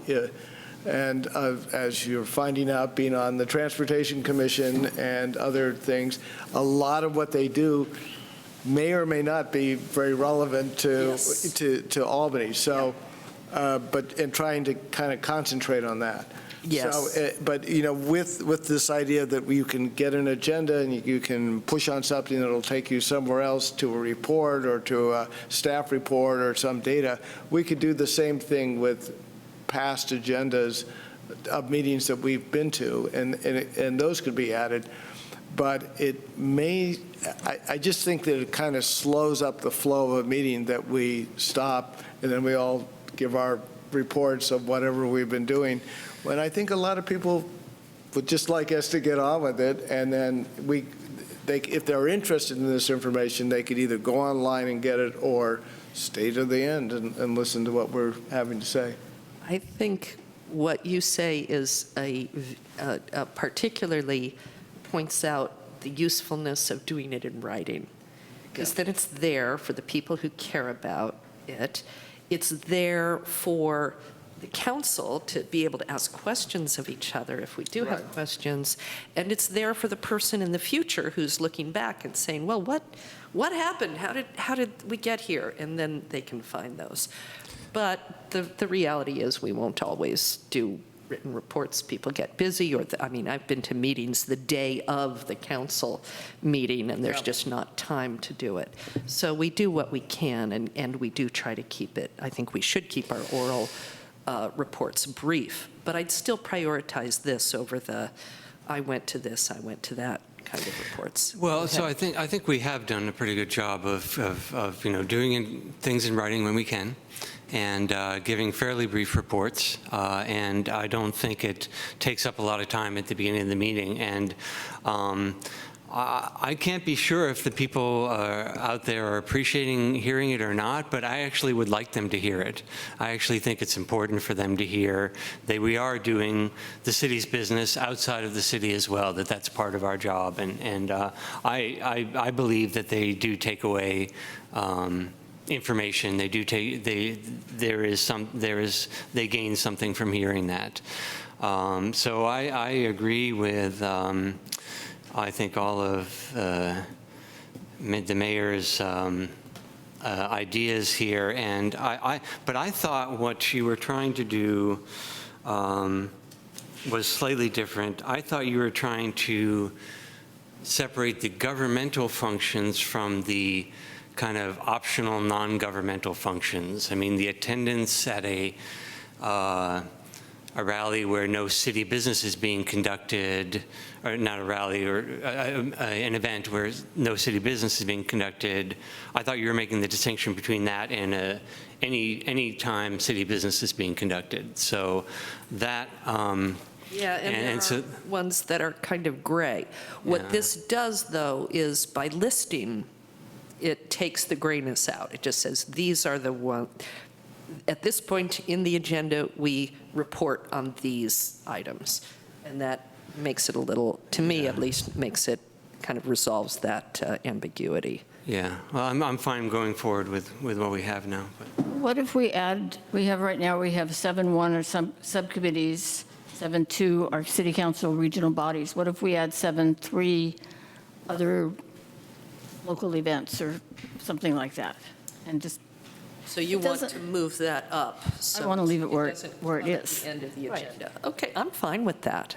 So moving the section that is currently number 13 to 7-3. Well, not all of it, though.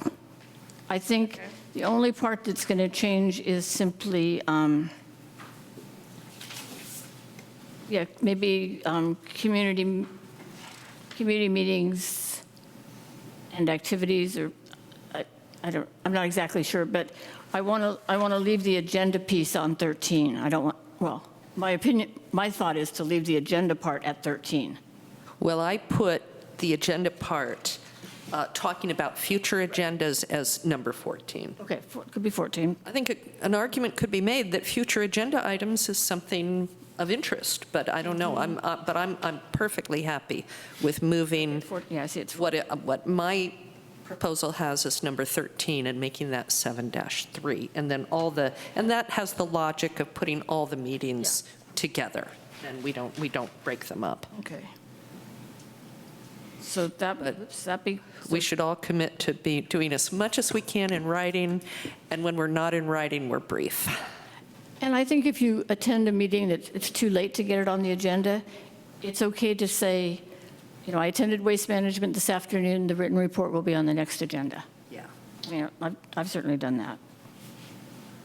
So to clarify, what I think the mayor and vice mayor are suggesting is just one change to the version after council discussion, which is to move up the other meetings from the bottom to right underneath the regional meetings. Yes, and also to change the language. I'm suggesting we change the language rather than we say reports on representation of Albany at state and regional meetings. We say reports on appointed representation of Albany. And then that's just that the items on that chart that we look at every couple of years that show how we are appointed to represent Albany. I'm fine with all that. Okay, I think that works. But I do want to talk about whether it's 13 or 14. I guess now it would become 13, right? Now it would become 13, Okay. the future agenda items. I'm not quite sure why that changes from what it has been. Maren, what did I write? I'm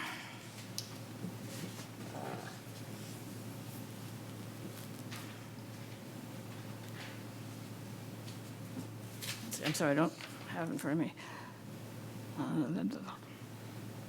It's because future agenda items was with the reports on meetings and events. What Right, this okay. does is make it a separate item.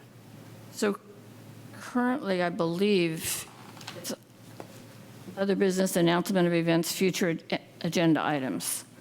Council members may note future agenda items and any upcoming events or other activities of interest to the community. But I like it better where it talked about council members requesting an item to be placed on the agenda. That seems to make more sense. That's still there. It says, and council members may request that items be placed on a future agenda. Okay. Well, I guess where it says mayor and city manager, I think that should be council and city manager, because a council member may want to note an upcoming agenda item or an event. Yes, I think that's right. I was thinking in terms of the mayor and the city manager talk about what is the next agenda. But in fact, Nicole sends out a weekly news that shows another meeting ahead. So all the council members are apprised of that. So I'm very comfortable with that. The council or instead of saying the mayor and city manager, we say that the council and city manager note upcoming agenda items. And just a point of clarification, it does say further down on under future agenda items that items that may be of interest to the council, staff, or public, and council members may request that items be placed on a future agenda. But then it says no public comment will be taken on future agenda item. So by including the public, you may have to take public comments under future agenda items. But I think the sentence before that, I think public relates to their interest in upcoming, oh, I see what you're saying, yeah. Well, I was going to ask, is that a legal, I mean, is there a reason we don't, I don't know why we don't take public comment on future agenda items if we take public comment on every single other thing on the agenda? Well, I think the reason that practice has been not to take public comment is because the item is going to be on a future agenda, at which time there'll be a staff report and more information available for people to comment on it. Generally, if something's not already on the agenda, the council can have a brief discussion for the purpose of placing on a future agenda, but not actually hear the substance of the item. Right, but I was thinking, well, maybe the public wants to get up and say, you guys should, you know, legalize magic mushrooms, you know, whatever is the thing is that they'd like us to take up. Do we want to offer them that opportunity? They can do that at the public. It'd be a great idea. I think that'd be fascinating. They can do that at the public comment, and Right, I they think- frequently do. Yes. And they can also just, Yeah, they can do it during public comment. That's true. So let's just keep that in there. they can also email suggestions. Pardon? They can also email suggestions. Yes, to or the they can mayor. call us up on our cell phones and yell at us, anything they want to do. Okay, so could somebody read number 13 back to me, please? The council and city manager know upcoming agenda items that may be of interest to the council, staff, or public. And council members may request that items be placed on the future agenda. No public comment will be taken on future agenda items. What if we put a period after public, took out the and, made 2 sentences out of that? I mean, they kind of seem like 2 different things to me that we've put together. Sure.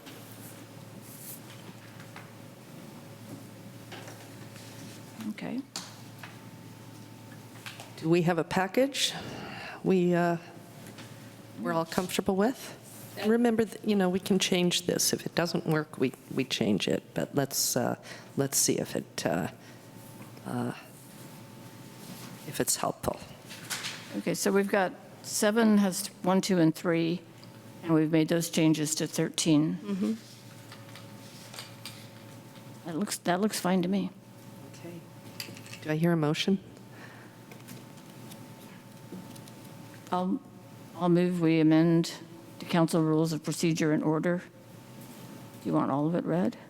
Say pursuant to council discussion. As discussed by council. Does that work? Okay. Any second? Second. Councilmember Barnes? Yes. Councilmember Moss? Yes. Councilmember Pilch? Yes. Vice Mayor McQuaid? Yes. Mayor Nason? Yes. Motion carries. Okay, so we go to the designation, item 12, new business, designation of voting delegates and alternates for the League of California Cities Annual Conference. And do we need a staff report? I think we all know the We've done this before. procedure here. I'll We do it propose every that, year. as in past years, the vice mayor and myself be the vice mayor be the delegate and I be the alternate. Oh, wait a second. We just went through the letter? Wait, we didn't, no, that's next. Oh, that's next. That's Okay. next. Okay. We're at new business, item 1, 12-1, okay. delegate, I'm sorry. designation of voting delegates I and skipped over alternates. my own notes. I hope to make it this year, but I'm happy with the 2 of you being the voting delegates, since you're the most involved in the League of Cities. And I've already registered. We actually have 1 voting delegate. We can have up to 2 alternates. Oh, okay. Well, the question is, who gets to go on the city dime? And I think we could all probably go if we were willing to pay $325. Yeah. So how many of us get to go at city expense as opposed to our private expense? I think we all can go. I think we have enough. If it's city we budgeted business. enough. I don't think Yes. we come close all to. 5 of us can go in there? I think we can. Yeah. I don't need to be an official part, but if I can go for free, I'll strongly consider doing it. Okay. I'll have to check. Well, I'll check, you know what? I'll check the budget and bring it, I'll check the budget with Nicole and bring it back. My impression is that especially if we make, if everybody's frugal, if we make our reservations well in advance and we go to cheap hotels, I suspect it's okay. We could rent a van and drive down together, just like in college. Brown Act. Brown Act. We'd sit there for 8 hours quietly because we wouldn't have anything to talk about. We'd talk about music the whole way down. I'd like to make a motion. Thank you. Let me find this here. I move the council delegate the vice mayor to be the voting delegate, designate the vice mayor to be the voting delegate, and Nick and Rochelle to be the alternates for the League of California Cities Annual Conference. I'll second that. Councilmember Barnes? Yes. Councilmember Moss? Yes. Councilmember Pilch? Yes. Vice Mayor McQuaid? Yes. Mayor Nason? Yes. And now we go to the letter of, item 12-2, the letter of opposition to SB 330. And I think this is an item that originated with Vice Mayor McQuaid, so I'll leave this to you to present. Okay, well, the first thing I have a question is why it wasn't on consent with the other letters that we had. It originally was, and I asked that it be taken off and placed under new business because I didn't think it was a fair assumption that it would not be pulled. I think when we pretty well know that something is going to be pulled, I don't think it's appropriate to be on the consent calendar. Okay, that might be another discussion sometime. This is a bill that Senator Skinner has. I'm sure you've all read the letter. I think one of the problems with this bill is that there are no parking requirements. And, as we stated here, and I think the mayor did a really good job of kind of massaging this language, we know that there needs to be some parking in developments for people that are disabled, for seniors, people that have strollers, little kids. It's just not really feasible that everyone can walk from a BART station, no matter how close it is. So we wanted to make sure that got included. There's no guarantee in here that there would be any affordable housing built with this. And I think that needs to be really specified in some of this legislation. Where you're giving people a break to build, you want them to at least have some affordable housing. And also freezes the impact fees. And, things do change. And so I think that it's not good to just freeze it right from the very beginning. So with all of those things, we're at this point opposing this bill. Can I ask, have you read the bill? I haven't read all of it, but I've read summaries, yeah. I've read it, and it says in the preamble that this applies to very low, and moderate income housing. Okay. So it immediately takes, that's what this is designed for. The parking requirement, like ADA accessible parking, that's a state mandate. That's not the state mandates certain things in the UBC. So you mean that'll be retained even if this is passed? Yes, I believe so. I don't think if a project's big enough to get to that point where you need a certain amount of handicap parking, you would have to have that handicap parking.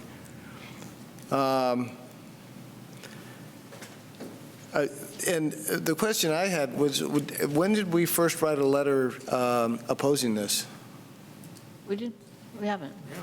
Well, it says we will continue to oppose, but we've never taken a position on this. Oh, okay, well, we could change that, yeah. Good point. I noticed that too. But I didn't catch that. I wasn't going to vote, I'm not going to vote for it tonight, this letter. I think this. We have for many years. Yeah, this is,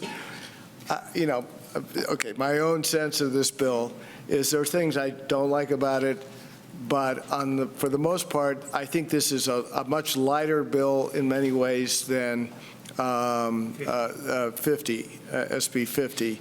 It's got a 5-year duration. This is specifically saying this is going to happen between now and 2025. It's changed quite a bit. Initially, it came on that the city could only have 3 hearings. Right now, unless I misread this, I think it says they bumped it up to 5. And I feel like a broken record sometimes, but I think we have an issue with housing in this state, and it is a crisis, and that's what I think they say that in the beginning of this bill. We're in a housing crisis. It would be lovely if cities would respond, but for the most part, they don't. And I think Albany has done a decent job, but I think for the most part, cities need a push, and this is proposing doing it. I don't know that what we see now is going to be the final product. I suspect over time this will undergo more changes. One of the things that I never really liked much about SB 50 is it didn't allow any design review, and I believe this bill would allow design review. And if so, it essentially says projects, a housing project in an area already dedicated for housing, for residential, you can proceed with putting a project out there. I think, Albany and most of the Bay Area cities, Berkeley in particular, are very good about responding to the need, but there are a lot of cities in California who are not, and I think this bill is kind of designed for that. Okay, you've convinced me. Okay. So I would say hold off until we're close, closer. I just... All right, so should we just wait and see how it gets further amended as they go through? What? Just wait to see what other amendments it comes up with? Yeah. Okay. Yeah. I'm happy to do that. Okay. Thank you. So can we move on without taking action, or does anyone want to? I did provide some information here. You guys can just look at it. We don't have to go over it. Thank you. I And saw that was good today. information. That's appreciated. Yeah.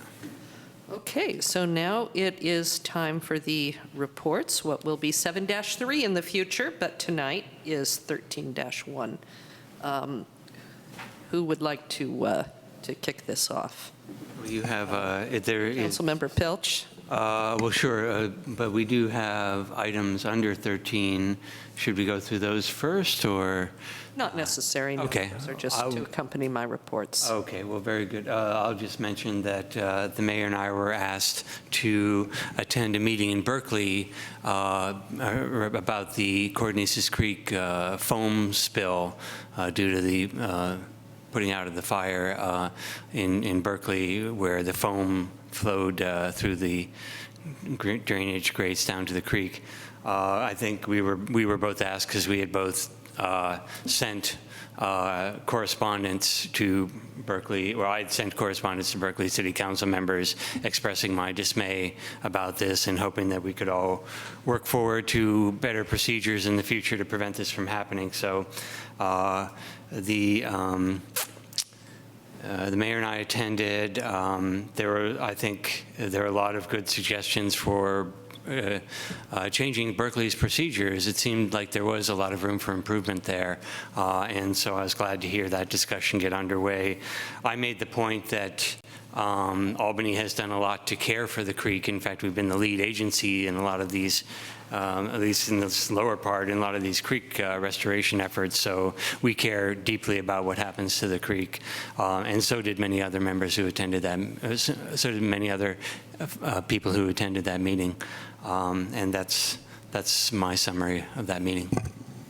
I think the one thing that I would add that people should be aware of is that the fish that were wiped out were of a very distinct genetic characteristic. They are not going to try to restock the creek. They're hoping that there are survivors that will restock the creek naturally, and that that genetic uniqueness of those fish will be saved. It's quite an environmental disaster on a small scale. Any other meetings to report on? Okay, events. You and I were both at the Juneteenth celebration. I'm keeping it brief. Okay. Okay. It was a busy time for me. I went and I put a couple of things into the packet. One is this tobacco control certificate. We, the five of us, the council as an institution, were recognized by the Alameda County Tobacco Control Coalition for our efforts on tobacco control. I also included in the packet the letters to the court regarding regarding the American Legion case. We all received that in our email, but I've received a lot of public questions about it, about whether that case is going to affect our case. So I thought it would be helpful to have that in the packet. Events, I attended a session of the Albany Cares program, attended a plastic reduction working group June meetup, Belmont Village's Alzheimer's disease fundraiser, the hazardous waste drop-off event at Golden Gate Fields, which is an amazing thing for us. We need to hang on to it. The East Bay Regional Park District Park Advisory Committee, a ballot measure training event, and the Cordmeses Creek meeting that we've discussed. Not much to report on. I did drop something off at the household hazardous waste. That's a really, it would be awful to lose that, actually, because the alternative is going down to East Oakland and which I've done many usually times. on a weekday. Yeah. Okay. I don't think I attended any meetings, I don't recall, so if I did, they weren't important. And I just want to thank the mayor for including the American Legion letters here. It's very good to get that update, and I don't always remember to proactively go and see what's going on, so I really appreciate that. And I don't know if there's a member of the public here. I don't know if he wanted to speak to that item or not. Certainly. I have another comment before we adjourn. Okay. I'll fill it out later. I don't have it filled out. Hi, my name is Brian Martin, and I wanted to thank the city for pursuing this case. And I know it goes to the public hearing in another week or so, a couple of weeks, and before the Ninth Circuit. The Supreme Court case was, quite puzzling. Apparently saying that something like that, the cross that they said was constitutional, has a secular purpose, and it had been dedicated in the 1980s, rededicated as a monument to all fallen war heroes, American, in all wars. And of course, that doesn't make any sense. The symbol represents, one thing and one thing only. And the Lions have been very clear that it's a religious symbol. We have those symbols, all over town and in various private institutions, and they serve those institutions well, and the people that want to, follow that faith, and that's fantastic. But, on public land, in our public park, the fact that it was set up that way in the 70s by somebody who kind of, slipped it in there, is hopefully that will be remedied soon, and hopefully the court will see that that this, like the Lions say, has nothing to do with any sort of and anything other than a religious purpose on public land. And thank you again for pursuing and making clear that the city is welcome to people of all faiths and of no faith, even if this one symbol happens to be there in our public park for now. Thank you. Vice Mayor McQuaid has another comment. I just was curious, that both of these items, the tobacco certificate and these two letters, I'm curious why you didn't put them on consent. I put them here because they were to accompany my report.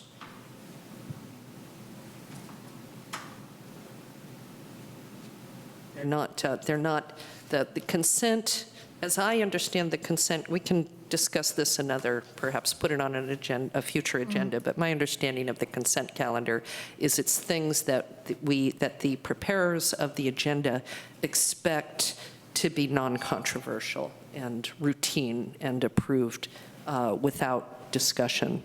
And we don't, clearly we don't treat it that way, but I think that is its proper purpose, and I'd like to move in that direction. And if we know we're going to have a robust discussion about something, put it into a different place in the agenda. Okay. I have one last comment, which is an appreciation to AT&T, who I have beat up here before, as they were, I beat up on them about their sidewalk, but they were very good about, they had a deteriorated fence, and when it was brought to their attention, they promptly remediated that. And I think they deserve appreciation. Oh, wait, I'm sorry, did they fix the sidewalk too, or just the fence? Just the fence. So we fixed the sidewalk. All right, okay. Okay. Future agenda items. Does anyone have a future agenda item they'd like to make note of? Okay. Announcement of city meetings and events. We have a nice list here, and Isabel gave us a preview. Hope to see everybody on the 4th of July. We do not have any in memoriam statements tonight, so with that, we are adjourned. And our last meeting before the recess will be the next meeting. Is that correct? That is correct. Okay. We go dark in August. And staff doesn't anticipate we have to have any sort of special meeting because of upcoming items?